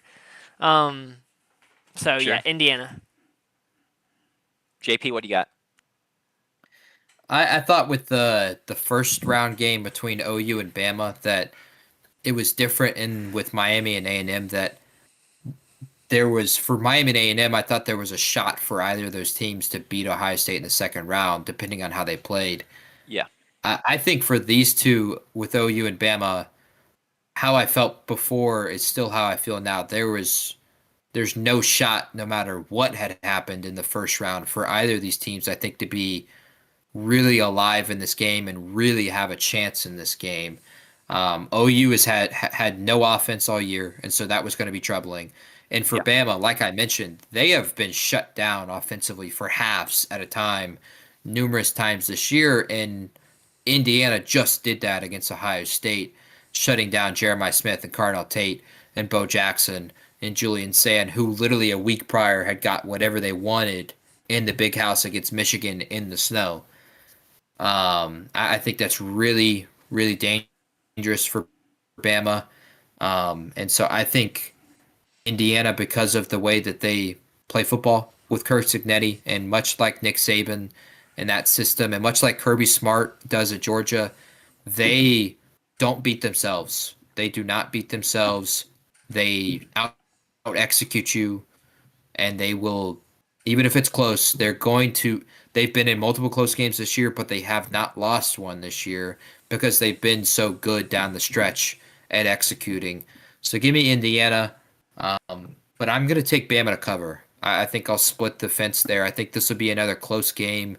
I Sure. think when you put these two kinds of talent profiles on the field, it feels impossible for the momentum to just fully swing one way. And I think that's kind of critical for covering a 7-point spread. I think Bama has their moments in this game, and has some of their plays in this game, but give me Indiana to win. Bama to cover. Sure. Before I get into my pick, let me. I'm putting on my honorary Bama fan hat for this season, as they're my pick to win the national championship. What have I said this whole time? This is ridiculous. As long as they're still alive and I have a chance to pick them and be right, I'm gonna pick them. So I'm picking Alabama to win this game, and I'm picking Alabama to cover the 6.5 with that. This is going to be a game. I hope and pray the defense makes these big plays that I talked about. I hope I have a vision, and I hope this vision is true, that we come out of this game and guys are going, wait a minute, are we sure Ty Simpson's coming back to school for another year? Like, are we sure he shouldn't go in the draft? Like, are we sure? Because he just dominates and he dices apart this defense and makes these big-time throws we've seen from him. Maybe Ryan Williams, and then the bright lights of the Rose Bowl, makes a couple big plays, yards after the catch, actually uses his hands to catch the football instead of his chest. Maybe he remembers that's how it's supposed to be done. Maybe all of these things come true, and these underdogs, that is this Alabama Crimson Tide football team, led by my guy, Kalen DeBoer, come through and get a massive win and knock off the 1 seed in the Rose Bowl on their way to the semifinals. And I'll take my hat off now. But yeah, I'm taking Bama to cover. This is crazy that we've got Jack calling himself an Alabama fan, and JP is just like, Sanders, you're a Bama fan. Sanders, you're a Bama fan. Jack just called Kalen DeBoer his guy, and JP's just like, just he's like a referee, just eyes closed, does not care. And then as soon as I open my mouth, or y'all, that's ridiculous, ridiculous. Kalen DeBoer's been my guy regardless of where he is. I've been versed. I'm an Alabama fan this season because they were my pick to win it all. It's like JP's been rooting for Georgia a little bit more because they've been his pick to win the SEC. I'm about to clip the part of you saying I'm an Alabama. I'm going to clip off this season and just, I'm an Alabama fan. Yeah. This is wild stuff from the two of y'all. I cannot wait. But we can get on to the last of the 4 quarterfinal games, and that's the evening kickoff, 7 p.m. Eastern time. 7 p.m. Central time. It's an 8 p.m. Eastern time kickoff. Yeah, I put all that. I forgot that y'all are both in Eastern time zone now, so everything's still in Central. So y'all may be getting messed up. I haven't pulled up on my computer because since the stream is delayed, I have to wait. It gets weird with timing. I'm also 7 p.m. Central time. It just occurred to me that when we discussed showtime, I said noon. I'm kind of impressed that we were able to agree that was Central time without establishing that. We always discuss in Central time, so I was just going to always discuss in Central time. It could have messed us up, and it didn't. Time. So good job by us. True. Well done by us. We were not like Robert Williams, who slept through his first meeting with the Celtics after getting drafted because he was in Central time and they were in Eastern time. Good job. Good job, us. Anyway, it's an all-SEC matchup in the night kickoff. It's a rematch from the regular season when Georgia beat Ole Miss, but 6-seed Ole Miss, led by their savior Pete Golding, according to them, not according to me, according to them, and they face off against Georgia in the Caesars Superdome in LA. 7 p.m. kickoff. Georgia's favored by 6.5. Y'all's thoughts on this game? What are y'all looking for? What do y'all expect? Keys, concerns, whatever. Give them to me. You got I it, think Jimmy. right off the bat, it's very easy to mention last year and the Sugar Bowl in New Orleans, the house that Drew Brees built, and the house that Tyler Shuck will store. To mention what happened last year, and that was Georgia wins the SEC championship, and they come into this game, they get the long layover, and then they get dominated physically on the offensive line and on the defensive line. They get out-coached. Marcus Freeman out-coached Kirby Smart in that game, and showed a few tricks that Georgia was not ready for. It's Gunnar Stockton's first start as a Georgia Bulldog, but that was a year ago, and so much has changed in a year. Gunnar Stockton has blossomed in front of our eyes, in front of the nation's eyes. He has been terrific all year. He has been clutch all year. He has made critical play after critical play. The last time these two teams meet, Georgia did not punt the football, in large part because of the way he played. The way he manages the game is truly special, and I imagine for some Georgia fans it might piss them off a little that people talk about Gunnar Stockton in such a more positive light than they talked about Stetson Bennett, when in large part they kind of play the game to a similar degree. Gunnar Stockton's just a little bit more physical in the run game. That being said, like the way that Georgia all year they've done in every single one of their wins, they have won the time of possession, and I think that's a huge part right off the bat to this game. Is time of possession. It's tantalizing drives, which I've mentioned every time we've talked Georgia football this year. They can just demoralize you. They can just dominate you physically. They can take 8 minutes off the clock, and all of a sudden you've been sitting there on the sideline. Your offense has for 20 minutes. You gave up a touchdown. If you go 3 and out, you're going to give up another touchdown because your defense was just on the field for 15 straight minutes. I think that's a huge part right off the bat. So that starts with Georgia in running the football, which last year was, again, a problem. Things have changed entirely in a year for Georgia. They could not run the football very much last year.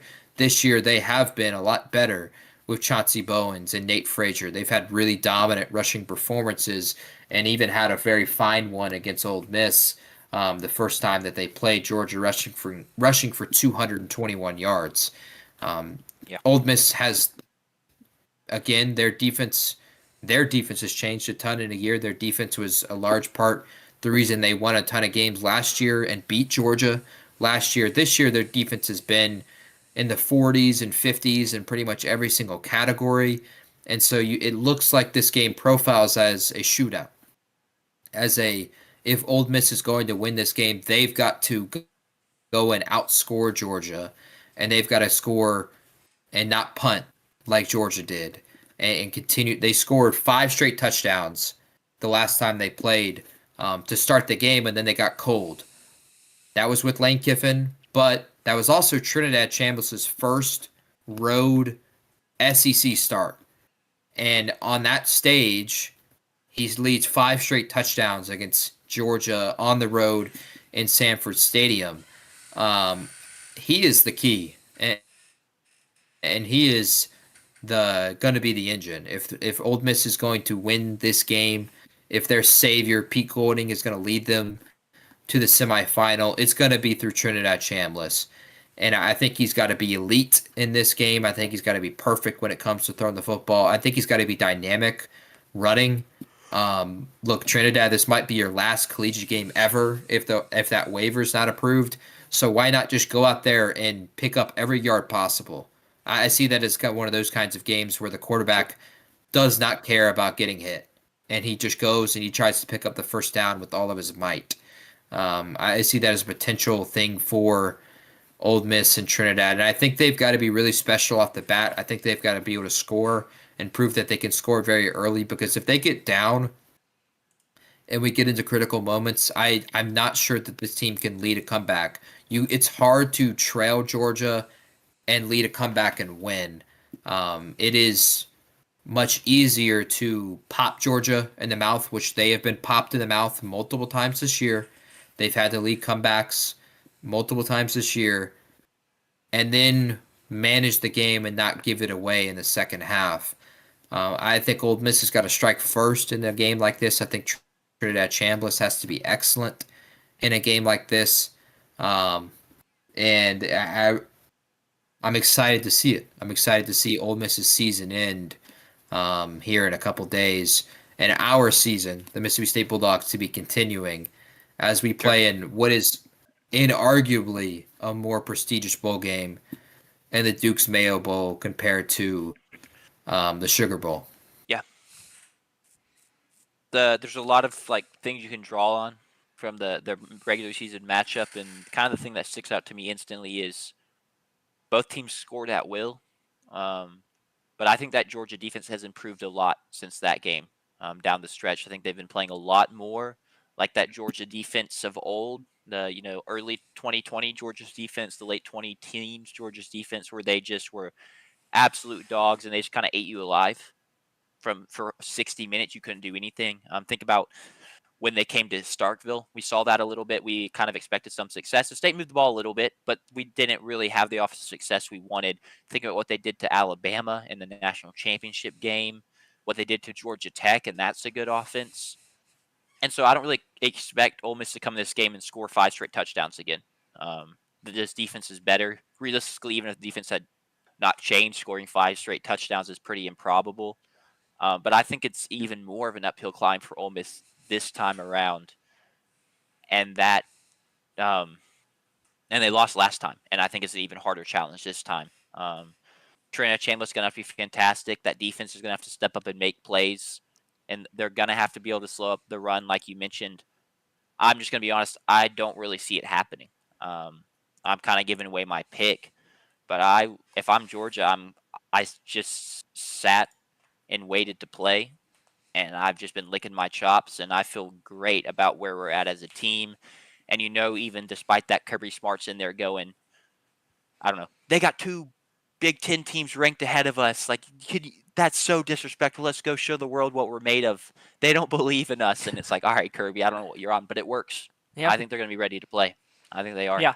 The stories I'll be watching is how does the Ole Miss coaching staff look on the sideline? What kind of mistakes are they making? Clock management, stuff like that. Because these are all things that even if, other guys have been handling them, it's just everything's different now. The preparation leading up to the game is different now. The routines are different. Practices are different. And you may try and, maintain continuity in day-to-day life for the players and for the assistant coaches, but everything's just a little bit different or a lot of bit different. So I'll be interested to see how the coaching staff looks and how coherent everything appears. Does the team come out and look like they did every other game of the year? Or if not, what does it look like this game, and how different is it from other games? That's something I'll be interested to see, because losing Lane Kiffin, the committee apparently didn't think it mattered. As a matter of fact, they moved him up in the rankings after Kiffin left. Is that right? Yeah. So crazy, man. Yeah. Yes. I'll be interested to see. That's what I'll be looking for, is how much did losing Lane Kiffin matter for the preparation, and then also for the game day events? How different does everything look there? Ready to pick it? Yeah, I'm clapping right now because Gata is up 13-7 at halftime against App State. Big in the Sun Belt Bowl. We love to see that. But yeah, we can pick this game. Sanders, you're up first. All right, I'll be going UGA. I already am regularly accused of being a Bama fan. I cannot pick Ole Miss because that would put me at risk of being accused of being an Ole Miss fan as well. And I don't want to have. I won't accuse you of that. You're just simply not an Ole Miss fan. But I am an Ole. So why okay. Would I? Yeah. Okay. Yeah. Okay. Whatever. Make it make sense. You don't throw out accusations willy-nilly. They're grounded in evidence and facts. All right. Okay.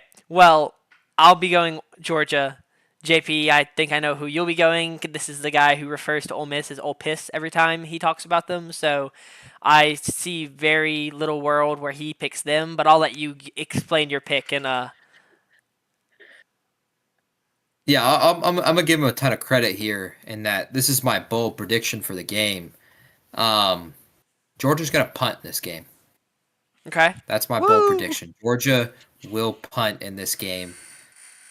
And in fact, look, I said I would give them credit, but I'm not going to. I think it's going to be a Russ thing more than it'll be an Old Piss skill is the reason that they punt in this game. Sure. Maybe So they I punt the think first drive and then that's don't my punt again. yeah, something like that. Gunnar Stockton was ridiculous against them. 26 for 31, 289, and 4 passing touchdowns. Look for a similar stat line in a dome. Again, the house that Drew Brees built and the house that Tyler Shuck will restore. Give me the Dogs over the Rebels to end their season, to return everything to normal, and Georgia to not stumble down in New Orleans this year. Yeah, I'm taking Georgia. I basically already said I was going to. I need this Ole Miss run to end desperately, but I don't even think there's really bias in my pick because even without that, this Georgia team is playing its best football right now. I think they're ranked. They're the number 3 seed in this playoff, and I think that's very accurate in terms of the quality and how well teams are playing right this second. I think they'll go handle business, and so give me Georgia to win and cover. all right. That Well, is gentlemen, all of our college football. I so much static in my ear. I hope the viewers did not catch that. Um, Otherwise, they're going to be in pain. But that is all the college football. We can move on to the NFL. We can start off with some weekly takeaways, gentlemen, and then we can get into the couple games that y'all more specifically talked about, and maybe look at those a little more in depth. Shall we start on the Christmas Day games? Yeah. The games that were. It was a week slate. I enjoyed my Christmas personally more so with family, and then with NBA. Go Yep. Spurs, go! Big win against the Thunder. Jokic masterclass that evening. It was a great day of hoops. But yeah, we can talk about the NFL games. My Commanders now 0-8 on the season in standalone games. Lose by 7. Not much really to talk about there. Both teams eliminated from the playoffs. Dak has a good day. We're a state podcast, so shout out Dak. Bill Krosky Merritt breaks 100 rushing yards. He leads rookies in rushing touchdowns. At least he did at time of this game. I guess there's someone on Sunday that could have retied him, but I don't think there was. I think he still leads rookies in rushing touchdowns. So, shout out Bill. Yeah. Anything else on that game, gentlemen? I didn't start Bill in my fantasy championship. It doesn't matter. I'm gonna win anyway. But I started a different. I forget who I started. That I very clearly like. Bill would have been a big upgrade, but I went in a different direction because I don't think that he's had the fantasy production all season to earn the starting spot. You should have asked me. I could have told you to start Bill. Well, that running back 1 was sick, and you're playing the Cowboys. wait, who's RB1? Is it Chris Rodriguez? I forgot. See, I don't want to be starting the guy who's been RB2, 3, and 4 all season. Like, I don't know. That makes me a little nervous, but It's the Cowboys, man. It is the Cowboys. Vikings. I think we just move on. Yeah, I was going to move on. Vikings get a win game. over the Lions. Not a master. I was going to say, I mean, they won. They put up 23 points, but not a masterclass by 9. Oh, excuse me, Max Brosmer. 9 did not play. Max Brosmer had like 10 passing yards. He 51 yards, 3.2 per pop. That's a good average. If he was running the ball, he got sacked 7 times. So, yeah, the Vikings are, they're just a mess. I did start Justin Jefferson, unfortunately. That was a mistake. I know JP did as well. No, Will Custer did. I apologize. I think the takeaway from this game is a defensive masterclass between both teams. A defensive slugfest. Detroit turns the ball over 6 times. Jared Goff simply was not good enough, and now they're out of the playoffs. Yeah. JP was right all along, and there's massive questions about, is this a roster that can compete in this tough division? How do they retool the roster over the offseason? What injuries really, how much of that really factor in? Yeah. Maybe the offensive line needs to be upgraded. That was kind of the strength of that team that went to the to the conference title game. But do you have any thoughts on that? Kind of what they need to look forward Offensive and do line is moving exactly on. what I was going to say, because that late retirement from their center really hurt them. So I think interior offensive line is somewhere you could see them address in the offseason through the draft. But yeah, not exactly the way. And you don't want to see your two running backs average 2.5 and 2.4 yards per carry, because the Vikings defense, while it is good, the way they excel is in confusing quarterbacks. It's not traditionally in run game dominance. It's more guys moving around in the secondary and the quarterback not knowing how to read and process what's happening. And it's different because it is different because of that, they do have the opportunity to put more guys in the box and disguise different blitz looks, but it's still just not what you want to see from your running backs, from Sonic and Knuckles. Sonic and Knuckles. Moving on, unless you want to add anything, JP. No, I mean, if anything, I want to add is I've mentioned this a couple times on the pod, but it is in sports. It is always critical to have perspective and to not take anything for granted. Because 2 years ago, Detroit has a big lead going into halftime of the NFC Championship game, and they choke it away because Dan Campbell was too aggressive in the second half. That kind of coaching mistake can't be taken lightly. That has to be criticized massively in the moment, because this is what can happen. You can say, oh, we'll come back next year, we'll dominate. They did. They did that offensively. And then Jaden Daniels popped them in the mouth in one playoff game, and it was over. And then they said, okay, we'll come back, we'll do it again. It was health, it was injuries. This year it wasn't, I don't think it was mainly injuries. They had a ton of injuries in the secondary, and so maybe that's something you address. They weren't going to be dominant regardless, though. Maybe you address that in the draft, but also they weren't dominant offensively all year, and in large part, in my opinion, due to the loss of Ben Johnson. And then even when switching to Dan Campbell's play calling, it did not work out. They had multiple games this year where you're thinking of the Green Bay Packers to start the year. They scored 13 points. The Kansas City Chiefs game on Sunday Night Football, they score 17 points, can't score in the second half. The Eagles game, they literally punted it. It was either 9 or 10 times. They had 7 3-and-outs in that game. You look at this game on Christmas Day against the Vikings. Must-win game. You score 10 points to turn it over 6 times. That was, I think, always going to be an issue all year, was consistency offensively with the loss of Ben Johnson. And that is shown for the Chicago Bears, who have been consistent offensively for much of this year. I think it was always going to be an issue for them. And that is why I think you have to take perspective as a Lions fan, and don't just be upset because you lost in the NFC Championship game. There's full reason to be, and there's full reason for that to hurt you, but also celebrate the fact that you got there, because only 4 teams make the championship game every year. I think Jack would love for his Commanders to have made it to the NFC Championship game against it this year, but that didn't end up being a reality.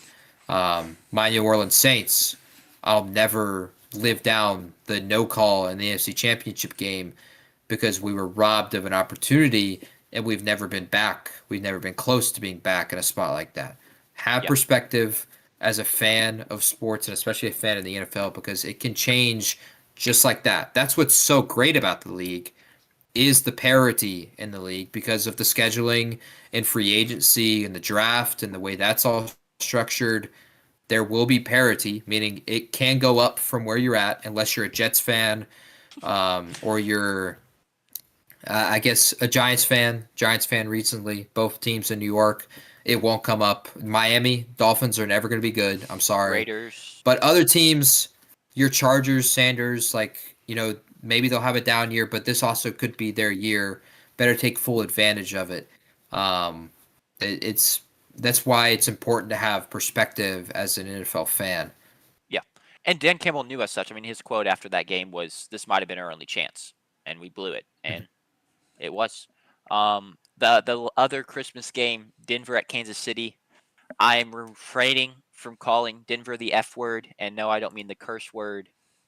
It's the word no sports team wanted to be called. It's a synonym of like fake. It's also another F word, but it's close to that. I said I wouldn't call them it, so I'm not going to. But my goodness, can you all just like put together good performances back to back? Can you all go beat bad teams? The Chiefs aren't trying. The Chiefs were injured. The Chiefs had people sitting out. They started a guy at quarterback who I couldn't even pronounce his name. I didn't know he existed leading, until it got announced that he was going to start for them. And you eke out a win. Not inspiring, Denver. But you've won the division. That's something to be very proud of. It's been a great season. You've won a ton of games. You've won the division. You're still in the running for the 1 seed. A lot to play for, but I'm not crazy inspired. I will not lie. Yeah, but also that's how you've been Yeah. all season long. So I've been even less inspired at points in the season. true. I'm going to say it right now. He's never going to watch the show. I met my sister's new boyfriend for the first time last night, and out of the corner of my ear, he's talking to my dad. I hear him say, "I have the Broncos winning the Super Bowl," and I immediately said, "Man, this guy doesn't know ball." Man, that's just not what I needed to hear him say in that moment. Seems like a nice guy. He's a Patriots fan. So that's even crazier. You're Yeah, just not that's going to say your Patriots wild. are going to win it all? But no, he thinks the Broncos are going to win the Super Bowl. That's just not it. That's not it. crazy. Moving on. Y'all talked about Houston at Los Angeles, right? We'll get to that later. Yes. Cool. Baltimore, Green Bay. Dominant Derrick Henry game. 4 tutters. Not the best showing for Green Bay. Malik Willis looked fantastic. He's probably going to get paid. Now he did get hurt in this game. And then Houston legend Clayton Tune comes in to throw a pass and throws the interception. But respect Clayton Tune. He had some great games in a Houston Cougar uniform. Where do you think Malik Willis is going to go real quick? I'm just curious. I already can tell you. You already know. Miami? He's an Atlanta Falcon. Oh, really? Per the Atlanta Falcons fan base. Boy. The Atlanta Falcons now for 2 straight weeks have made TikToks, Twitter compilations, whatever you want to name it, hype videos of Malik Willis. And I've heard contracts of 3 years, $66 million, something like that. They're fully out, it seems, on Michael Penix, and of course out on Kirk Cousins. So yeah, they now apparently they want them to pay for Malik Willis, which of course great time to go ahead and pay another quarterback. Yeah. Because Bajan and Drake London are both in contract years and they need extensions themselves. It's music to my ears personally. How are they both in contract years? Makes perfect. Not contract years, but like contract extension years. Like they're both like you need to both be considering how much you're going to pay the two, or if you're going to pay one or the other. Yeah. You would have to pay Drake London first. Yeah. But it seems like you would want to save the money to make sure you're ready to pay Bajan as well. It's a big talking point. It's been at least in Atlanta radio recently. But Malik Willis, it seems like he'll be a Falcon. At least their fan base wants that, and man, that would be music to my ears. That's one thing the NFC South needs is just more terrible quarterback play. I could like legitimately see him being like a Steeler, because the Steelers are a team that are going to finish above 500 as always, and we expect Aaron Rodgers to be done after this year. So it's going to be hard to get the guy you want in the draft. Maybe you get like QB 4 or 5. Maybe QB 3. It depends on how the draft goes and if guys enter or not. But they're probably the lowest picking team, the lowest picking QB needy team. So I could see them going and trying to get him. I don't know if they would do 3 years, $66 million. That I don't know, but I do think Malik Willis is. I don't know. You said he's going to get paid. I don't know if he's going to get paid. He's going to get an opportunity, I think. But we've also seen this from him before, and teams didn't bring him in. So I don't remember if 2 years ago, Jordan Love goes down, and Malik Willis comes in, and I think he might have played the Titans. And Matt LaFleur just Mhm. schemed up a really good game plan.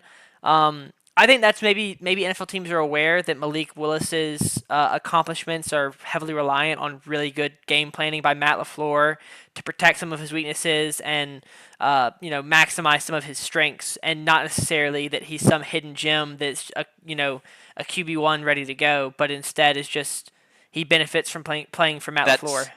That's not the discourse this time around.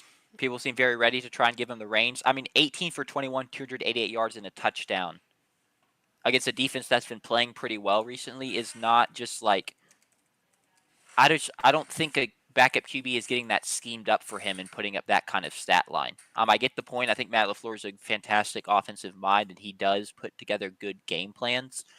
But also now we've seen it this multiple times from him, of him stepping up and delivering in key moments.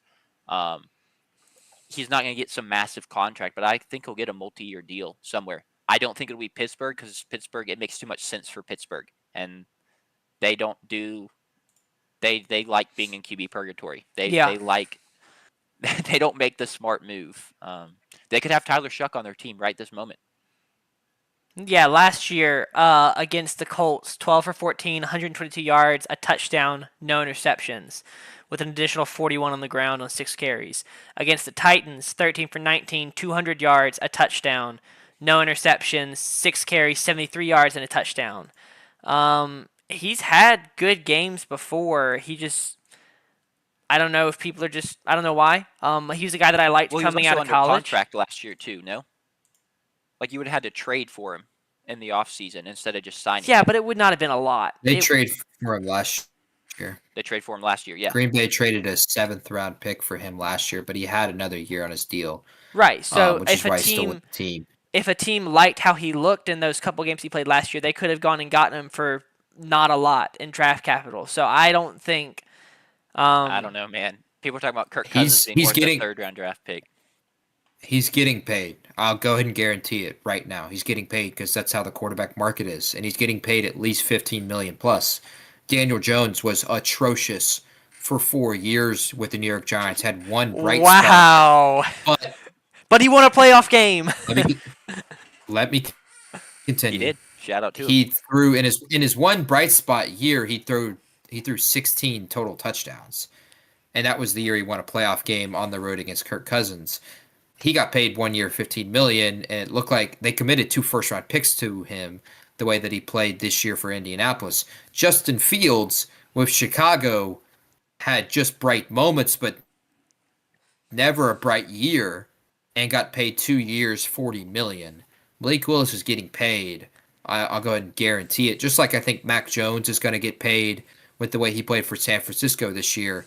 The market for quarterbacks is that of it is I wouldn't say unethical, but it does not make sense to go into a year with no option at quarterback. For whatever reason, it makes more sense to go into the year with something at quarterback. Yeah. And it also seems to be a stigma of not wanting to start a rookie quarterback that is drafted in the 3rd round or later. And so you can't, if you don't address the quarterback with the first 2 rounds, there's no reason you're not starting a rookie quarterback anyway, unless your starting quarterback gets hurt. So Malik is going to get paid. I'll go ahead and guarantee it. He's going to get paid 15 million plus.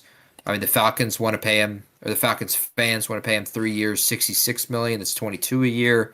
That's just how the market is. His stats last year, those are very game managing stats, like you mentioned, Sanders, and they were very game managing games as well.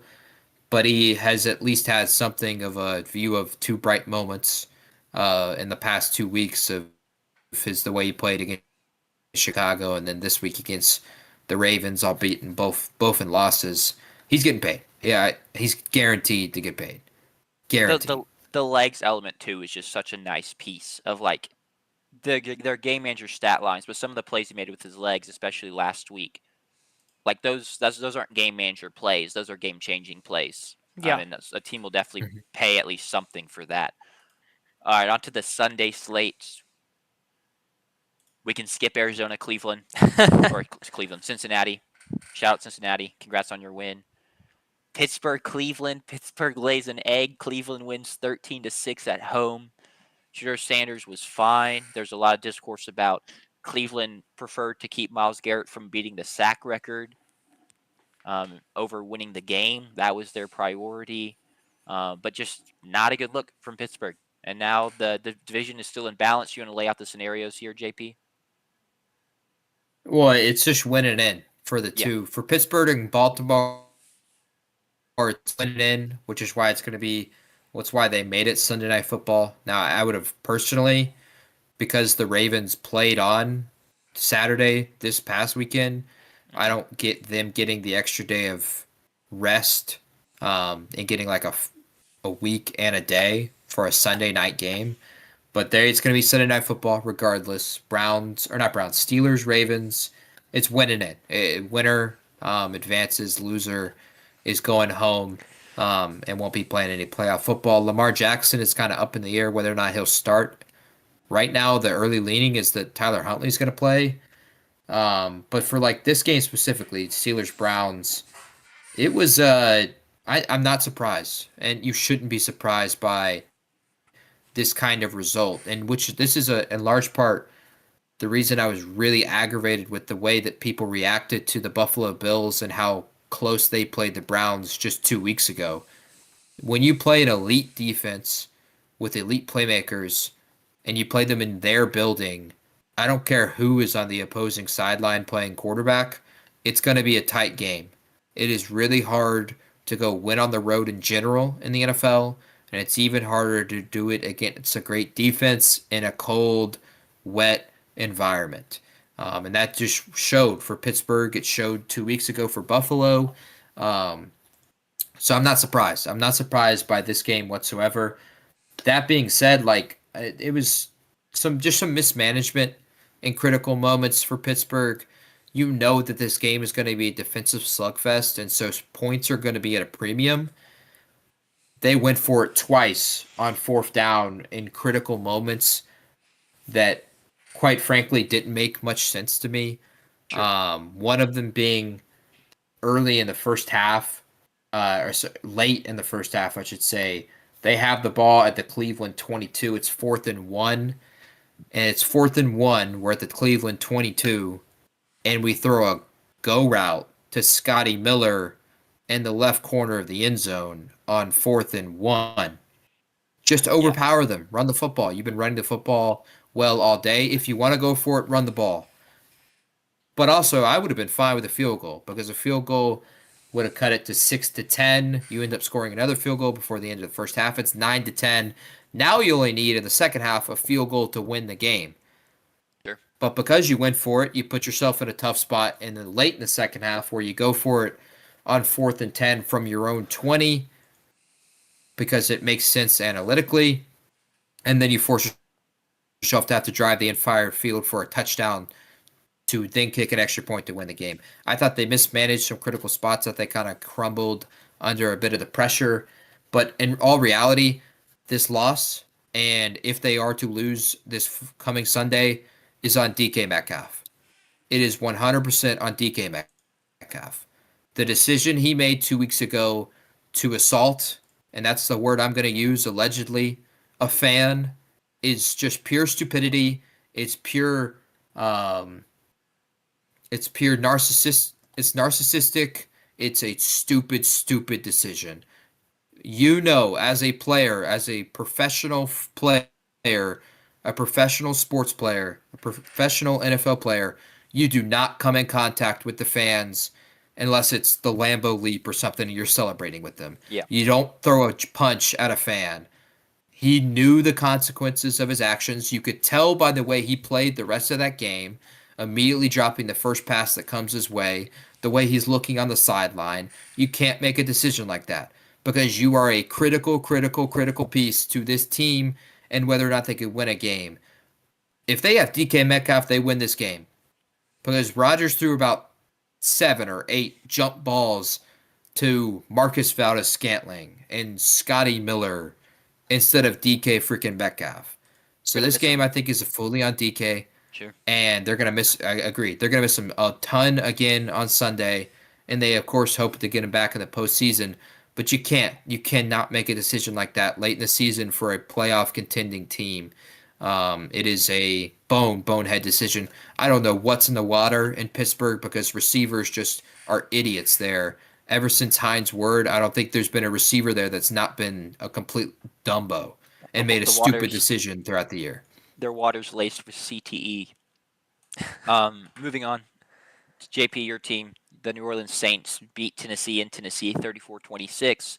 Tyler Shuck throws for 333 yards. Another good performance from him. Do you want to mention anything about that game? Praise your team in any facet, or should we just move on? Well, I mean, just look at how I wouldn't even say ethical, how beautiful the stat line of 22 for 27 Yeah. for 333 yards and for and on top of that, it wasn't a day that he necessarily dominated after the catch. He was hitting deep shots down the field. In fact, less than half of his yards were yards after the catch. That's really incredible for Tyler and for Tyler Shuck and for the Tyler Shuck narrative that's slowly building. Barstool kind of leading the charge there. Big Cat specifically. He's now as you said earlier in the show, or might have been before we started recording. He's the odds-on favorite for Rookie of the Year at this point. Kind of shocking. But like I said, do you have a ticket? You didn't earlier as well. No, I Dang. don't have a ticket. You didn't believe. I didn't buy a Tyler Shuck ticket. If they were going to announce them as a start the season, then maybe I would have. Maybe that would have been in the air, and also we would have been in the playoffs, and I would have been right.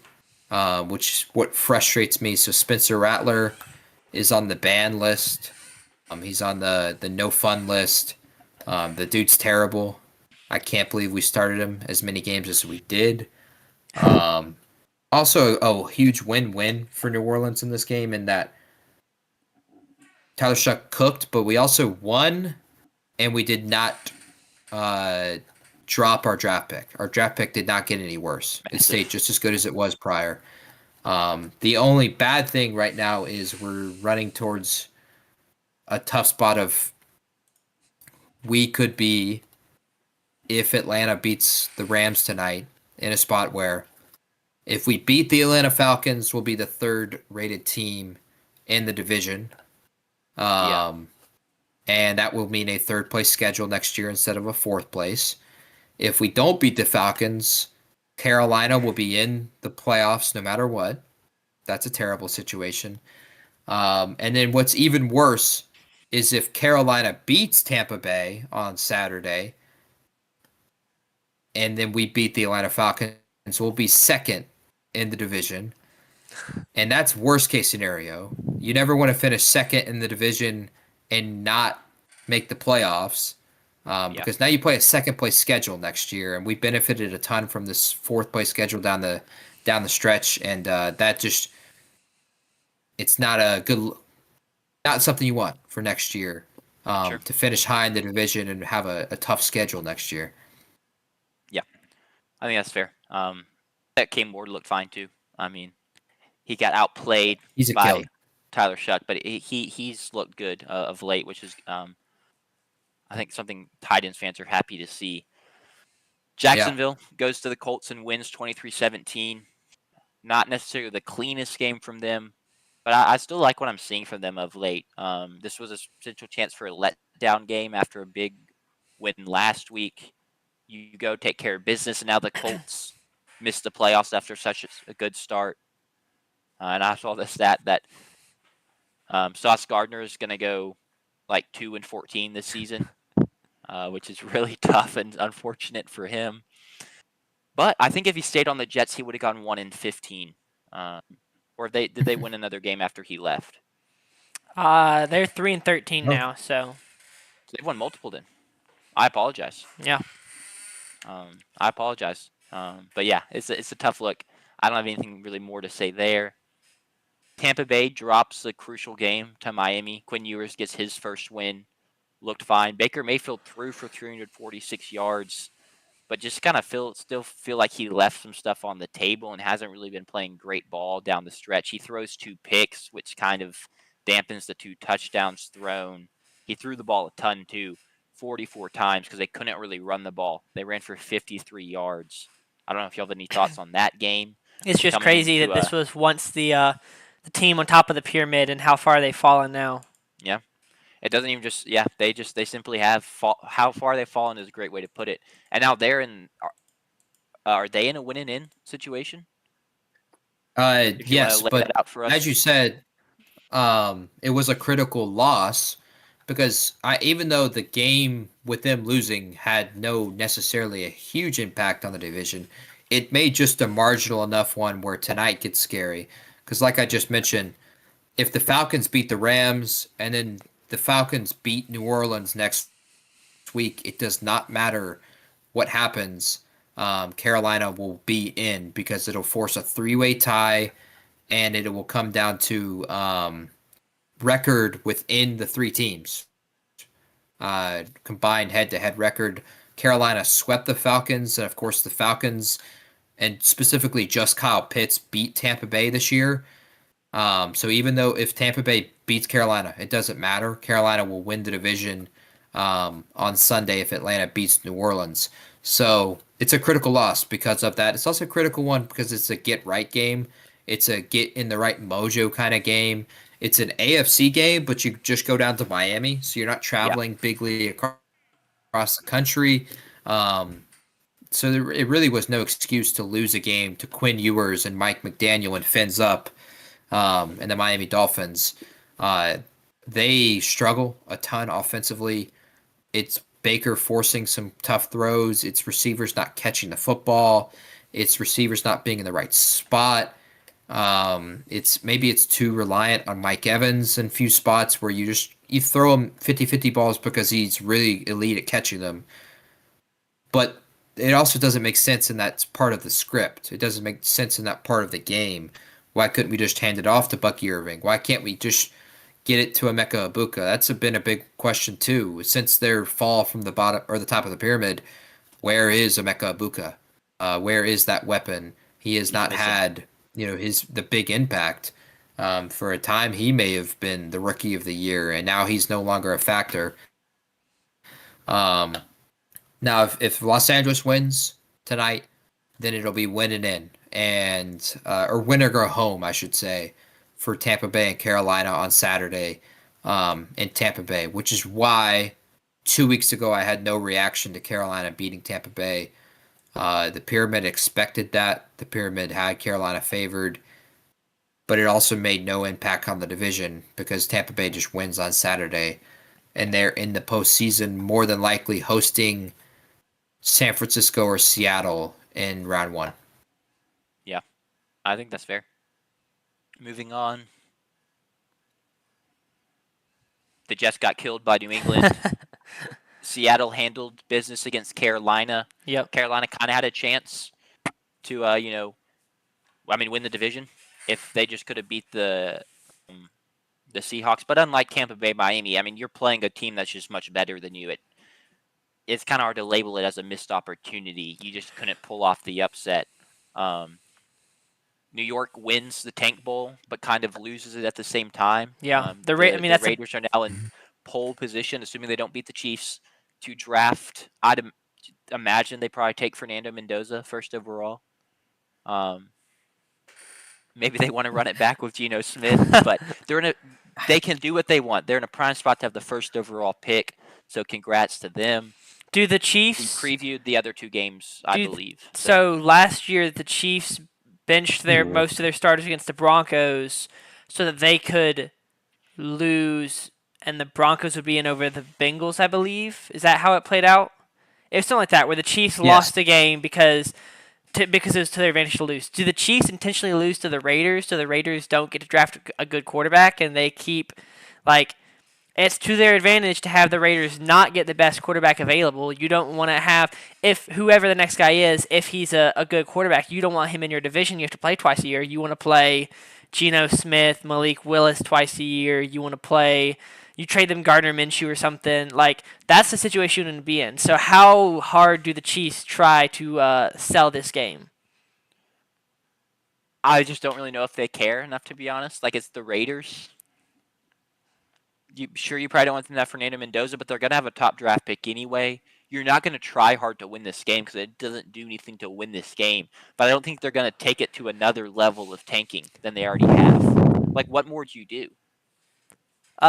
Muff every punt. Just actively throw. I'm Yeah. sure. I mean, tanking's not. You can't get. I haven't seen a team in the NFL get investigated for tanking, so We got to fix that. who knows what they could do. And then that's all. Eagles Bills. Did we talk about that one? Yes, we did. Yeah. Okay. That's all the nod ones, and then obviously we can't talk about the Monday Night Football game because it's not happened yet. We can go ahead and pre-record a video. We'll just do both sides. So big win for the Rams. Matthew Stafford goes off for a lot of yards, a lot of touchdowns. The Falcons were bad as always, and big win for the Rams. All right. Yeah, I wonder how this game will impact the MVP race. Because Atlanta can give you some shows on Monday Night Football. And with Drake May's 5 touchdown performance, how does this impact the MVP race? But it looks like Stafford cooked him anyway, and Stafford should win the MVP. So congrats to the Rams. And we don't need to make the other side. Yeah, okay, cool. Yeah, I'm good with that. All right, let's get into these specific games. I'm assuming we're going to go in chronological order here, Houston so we'll at Los Saturday Angeles. matchup. Yep. I have to say I'm kind of shocked that y'all picked the Chargers to win this game. Going back and watching and then going in to make my picks. Maybe not Sanders so much, he's a Chargers fan, but JP, you've been low on this Chargers team, and this Texans team has been playing really good football, and they come out hot. CJ Stroud, it's 2 deep touchdowns. Looks like they're maybe going to run away with it, and then they maybe come back down to earth. CJ Stroud throws a couple interceptions. It's a classic Chargers experience of the offensive line is bad. A couple of drop passes. Justin Herbert doing all he can. Except there's a twist this week, and that was Dicker, the kicker, misses an extra point and an easy field goal, and that's a 4-point difference, and that's the difference in the score. As they lose 20-16, Houston just keeps surging, and the Chargers missed an opportunity here. But y'all's thoughts on this game? Depression. Yeah, that's about all I have to say about this. I did see a tweet where someone it was a first take or whatever your morning football talk show was, and they were talking about how hard it is to be Justin Herbert, and they were like, the guy has 2 first-round offensive linemen, a first-round wide receiver, 2 second-round wide receivers, a first-round running back. How that's not fair to say that it's hard being him. And then someone responded and was like, hurt. First-round receiver, but isn't good. Hurt. Like, it's just... He was the leading receiver yesterday. He made a couple big catches. Yeah, so that's about all I have to say about that. More offensive line. Just, I've been, in the back of my mind, been like, next year is going to be the year that I care about. This year has just kind of been cooked since Alt goes down. And then they gave me a little bit of hope. They went on that win streak. They won like 5 out of 6 or 6 out of 1 more than 6. And I had hope, and I am trying to. We'll see. Maybe Justin Herbert could lead them on a run come the postseason. Maybe he can finally get the postseason win, a playoff win. I think that's not too much to ask. Right now, are we the 5 seed? Is that where we stand currently? Yes. Sure. No, sorry. You're the 6th seed. You're the 6th seed behind the Texans. But if you guys beat the Broncos, you'll be ahead of Buffalo. We're already ahead of Buffalo, according to ESPN. I don't know if ESPN might have it wrong. Yeah, you'll finish as the 6th seed behind Houston if Houston wins, which means right now you're kind of, if you are to beat Denver, staring at a rematch a week later in Denver. So you'll play the same game back-to-back weeks as if you are to beat the Denver Broncos. If you're not to beat them, then you'll be the 7th seed, and you'll more than likely be playing the New England Patriots in round 1. I don't like. Is there a different option? Is there a door number C? There is, and that would be if Miami and Quinn Ewers beats New England, you'll play the Jacksonville Jaguars. Okay. Assuming you lost to Denver, which is another rematch. That game did not go very well for y'all either. No, not at all. Can we play like? Is there a way we could play like the Bengals or the Titans in the playoffs? Could we? Is there a door for that option? There's not a door for that Okay. option, I'm afraid. There is a path to playing the Pittsburgh Steelers, and that would require Phillip Rivers to beat the Houston Texans All right. Cool. Well, sign or me. the Baltimore Ravens. I'll take one of those to go. Yeah. No. I just. You need to cheer for Phillip Rivers this weekend I can do that. I can and do your that. team. I can do that. That's not a hard guy to cheer for.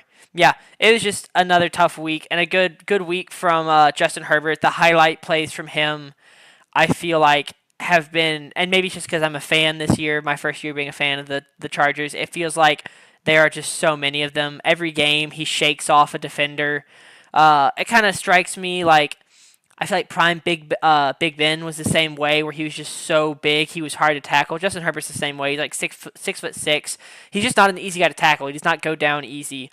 So the highlights of him have been crazy, but there's also just the lowlights of interceptions and defenders in his face and offensive linemen, blocking each other. It's just stuff like that makes it's tough. It is tough out there at times for Justin Herbert behind that offensive line. Sure. I mean, it's a bad matchup.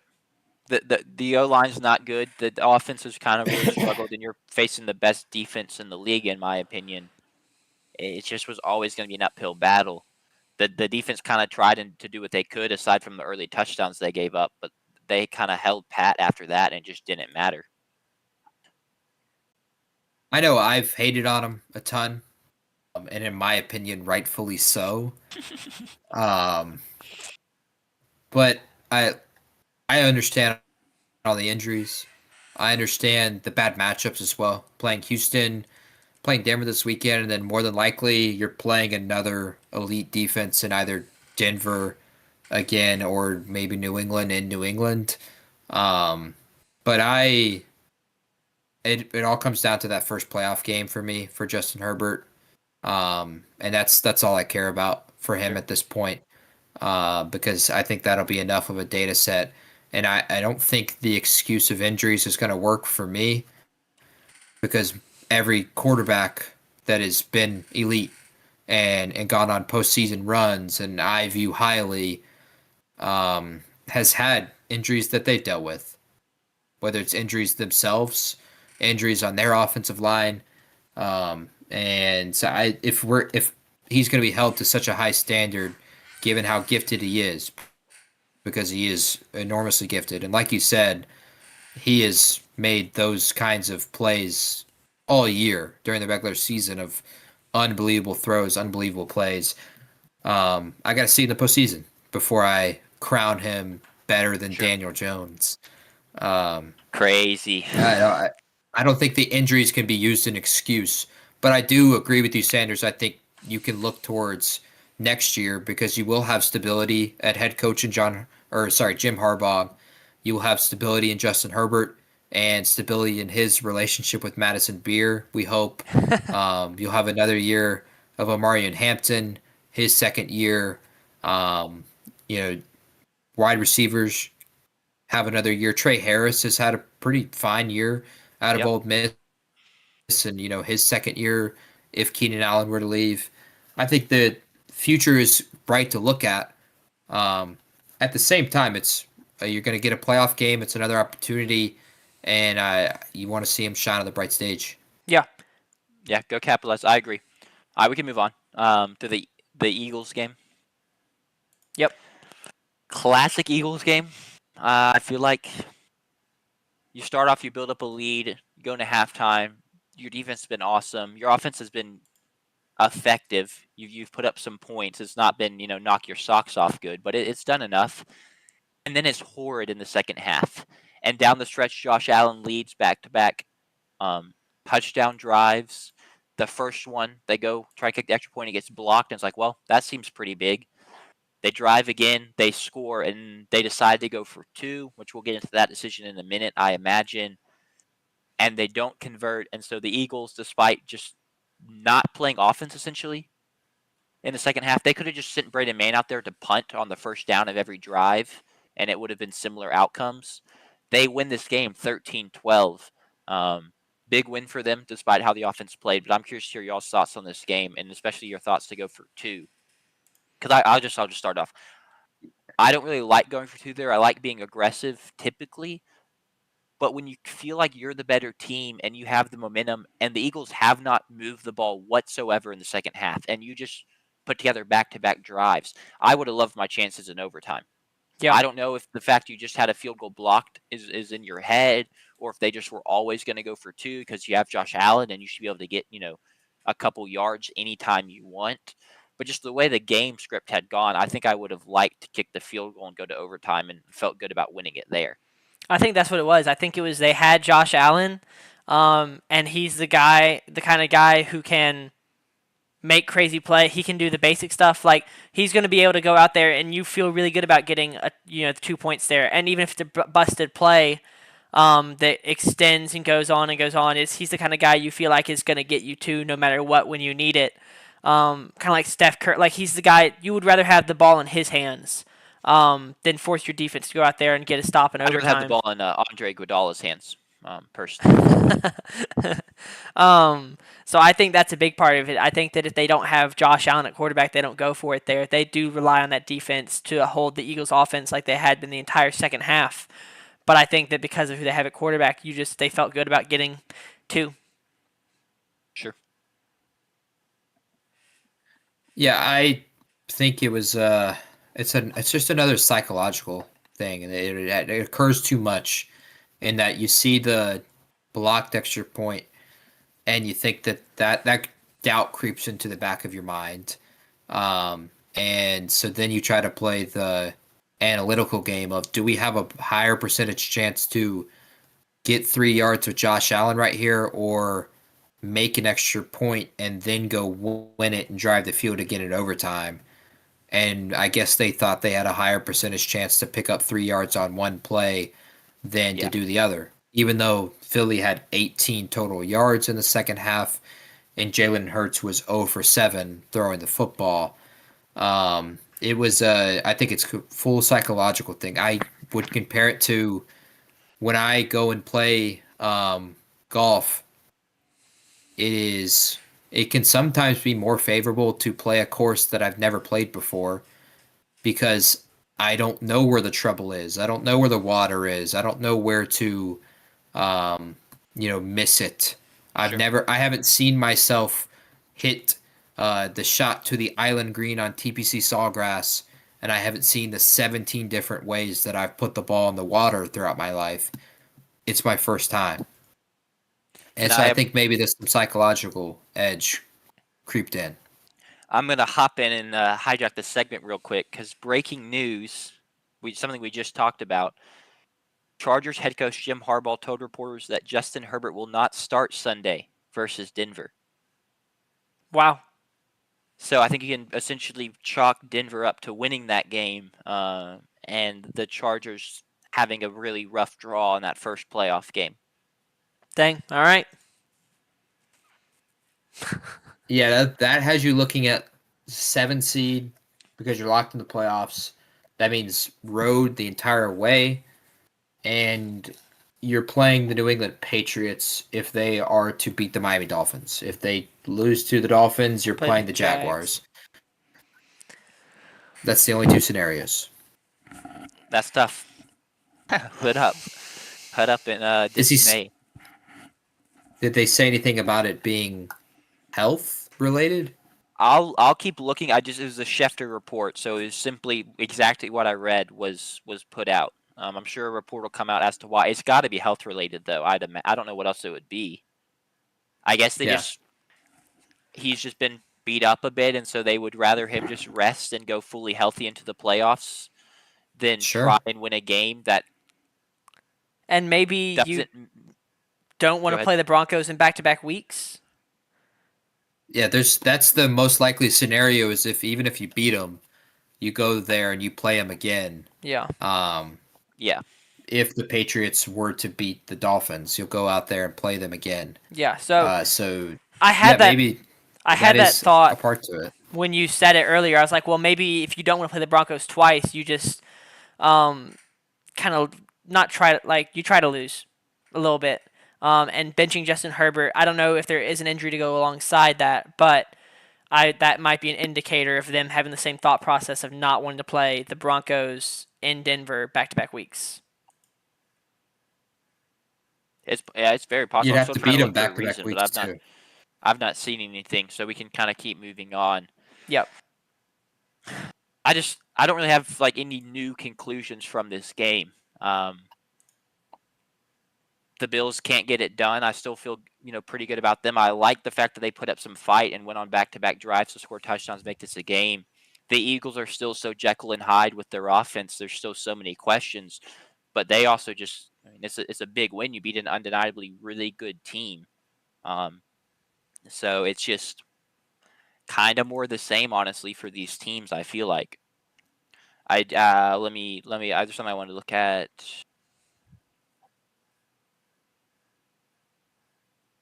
Josh Allen only turned the ball over one time. Wow. And they lost. Well, we can throw that stat away, I guess. Yeah, I think for Buffalo and Philly, I'm as you said, Jack, unchanged in my opinion necessarily the two teams. There's some seeding impact to it here and there, like Buffalo Yeah. loses the division because of it. Philly now just needs Chicago to lose to the Lions to be the 2 seed, which is critical. Like 2 seed versus 3 seed is so impactful because that second round game is pretty much guaranteed at home, as opposed to being on the road potentially playing the 2 seed. So I think it's pretty critical there for Philly, maybe for seeding purposes. But otherwise, I don't think it necessarily moves me. It may end up helping Buffalo, and that if New England, were to beat Miami anyway next week, Yeah. Buffalo would have to go on the road to Pittsburgh and play in that environment, or play Baltimore on the road, and that could be potentially a bad matchup. Instead, it looks like they're looking at playing Jacksonville in the first round, and I think you have to like your odds there. I think that'll be a really really fun game. But their offensive troubles, I'm not too worried about because they really weren't that pronounced. In a game where it was pouring down rain, Josh Allen still threw for 262 yards, and had nearly 300 total yards himself. And the biggest thing was James Cook couldn't get going. 20 carries for 74 yards. Yeah. So you just don't expect that to continue. I think the only problem for Buffalo maybe in this postseason is going to be defenses that they play. Because it seems to be a reoccurring theme that if they play an elite defense, that they can be slowed down and they Yeah. can lose.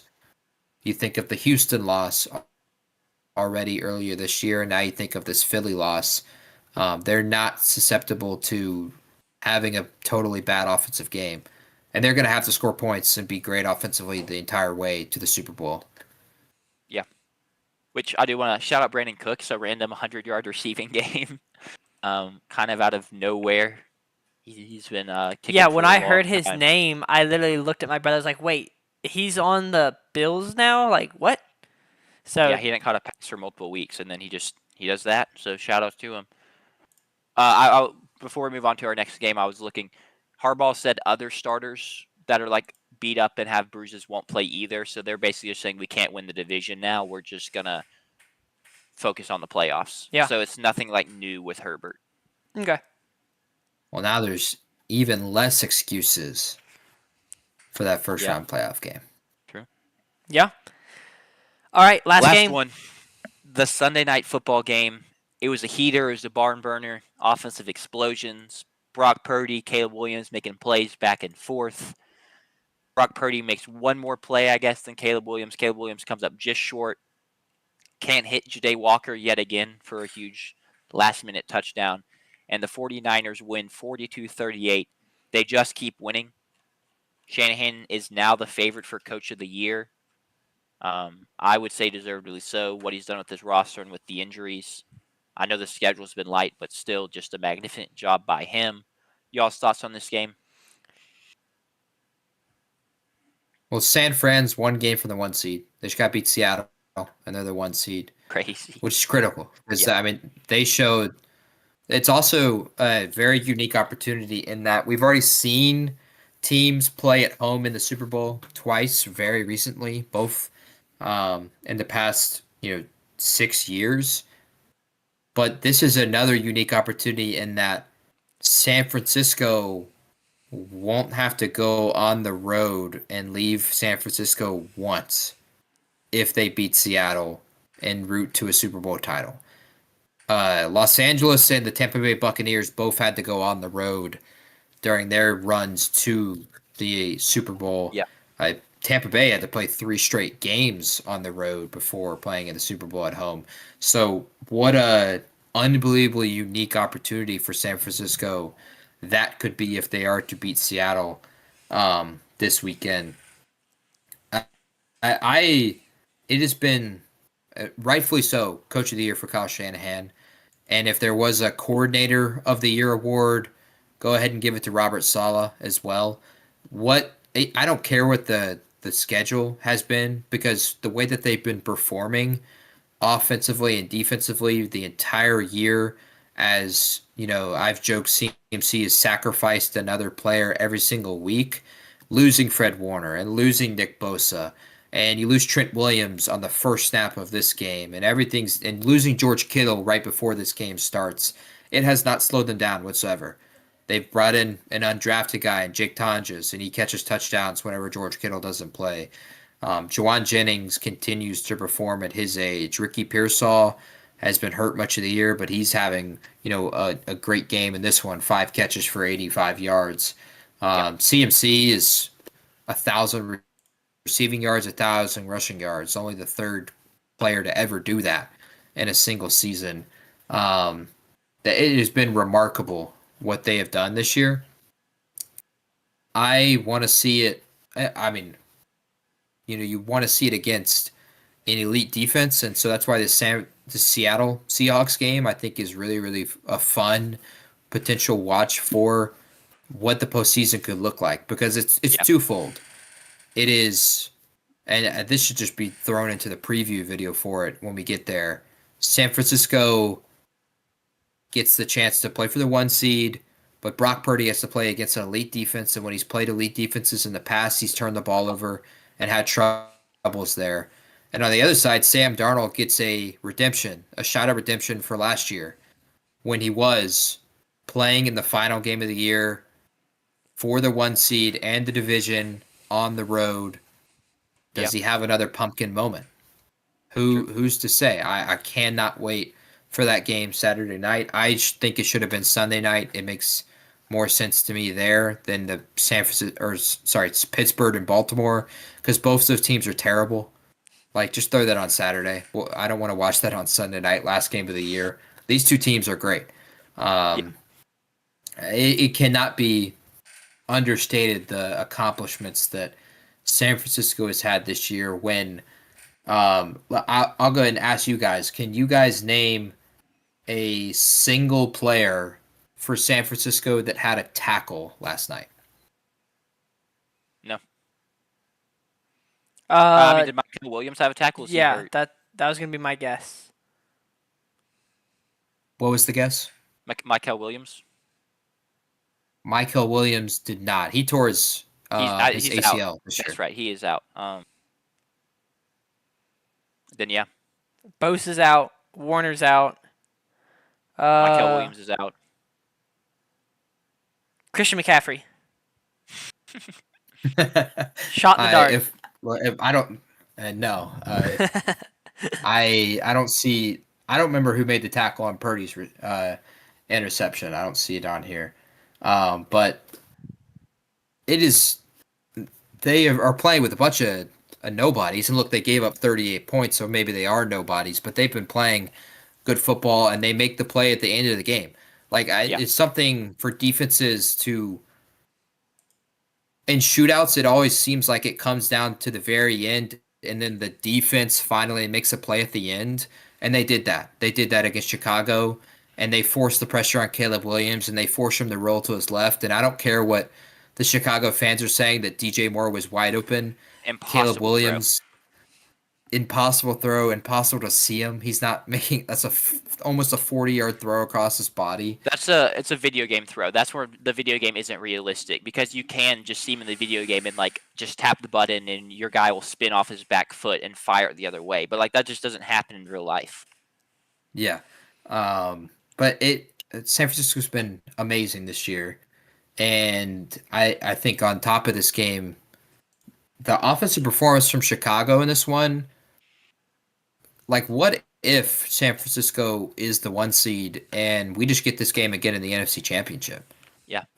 Who's to say Chicago can't win that game? And so I think Chicago may be looking at being, they are going to at least have to win 3 games to make the Super Bowl. But if their offense is going to cook like that, and They're in fantastic shape. They still didn't have Roma Dunze in this game, and DJ Moore had a quiet game. Imagine he has an explosive game again. It is going to be they couldn't run the football really well in this game either. Monangai has 38 yards and Swift has 54. If they're in the NFC Championship and they're playing a team like San Francisco, I think it favors them. They have all the tools to go out there and win really any kind of game. They're one of those toolbox teams. They can run the football and dominate the clock. They're one of the best rushing teams in the league, and now they've shown they can play in a shootout. So I think Chicago, even at a loss, learned a lot about themselves, about what they could potentially, accomplish. It looks like if they are to beat Detroit, they're staring out a rematch with Green Bay for the 3rd time this year in the first round. Cinema. And that'll be an electric game. And then they'll get, if they are to win that game, more than likely maybe the Philadelphia Eagles, which would be, again, cinema. Remember the last time there was a Chicago Bears-Philadelphia Eagles playoff game in Chicago? Oh, the double doink. Cody The Parkey, double yep. doink. So some redemption potentially there, and then the NFC Championship game. They're dangerous. They're very alive. And I think in a loss, it was as good of a loss as you can have, in that you showed Caleb Williams, while he did not have an efficient day, and he never will, had 332 touchdowns, and they played in a shootout up and down the field. I think it's something positive to look at going forward for Chicago as well. Yeah. And the last thing I want to tack on, too, it's just the emergence of Luther Burden has been really nice to see. It adds another kind of level to this offense. He has 8 receptions on 9 targets, 138 yards, a touchdown, 6 first downs gained. He's setting records, has been historic in terms of yards per route run for a rookie. Just wildly efficient. Another weapon for Ben Johnson to use in kind of his toolbox. And it's pretty clear that Caleb Williams and him have good chemistry. I mean, the game before, 6 receptions on 7 targets for 84 yards, 2 first downs. There's a reason at one point he was thought of as a lock to be a first-round draft pick, because he just is so shifty. He runs routes really well. He's great after the catch, and he's just kind of thriving right now. And so it's good to see him. To see a high-end offensive output performance for a team that has been winning a lot of games because of their defense, it just makes you feel better about them, like you said, because they now can win, even though they didn't win this game. I get that, but they can win games multiple ways. They have a game where their offense can go out and they can put up a ton of points through the air. So I really like that a lot.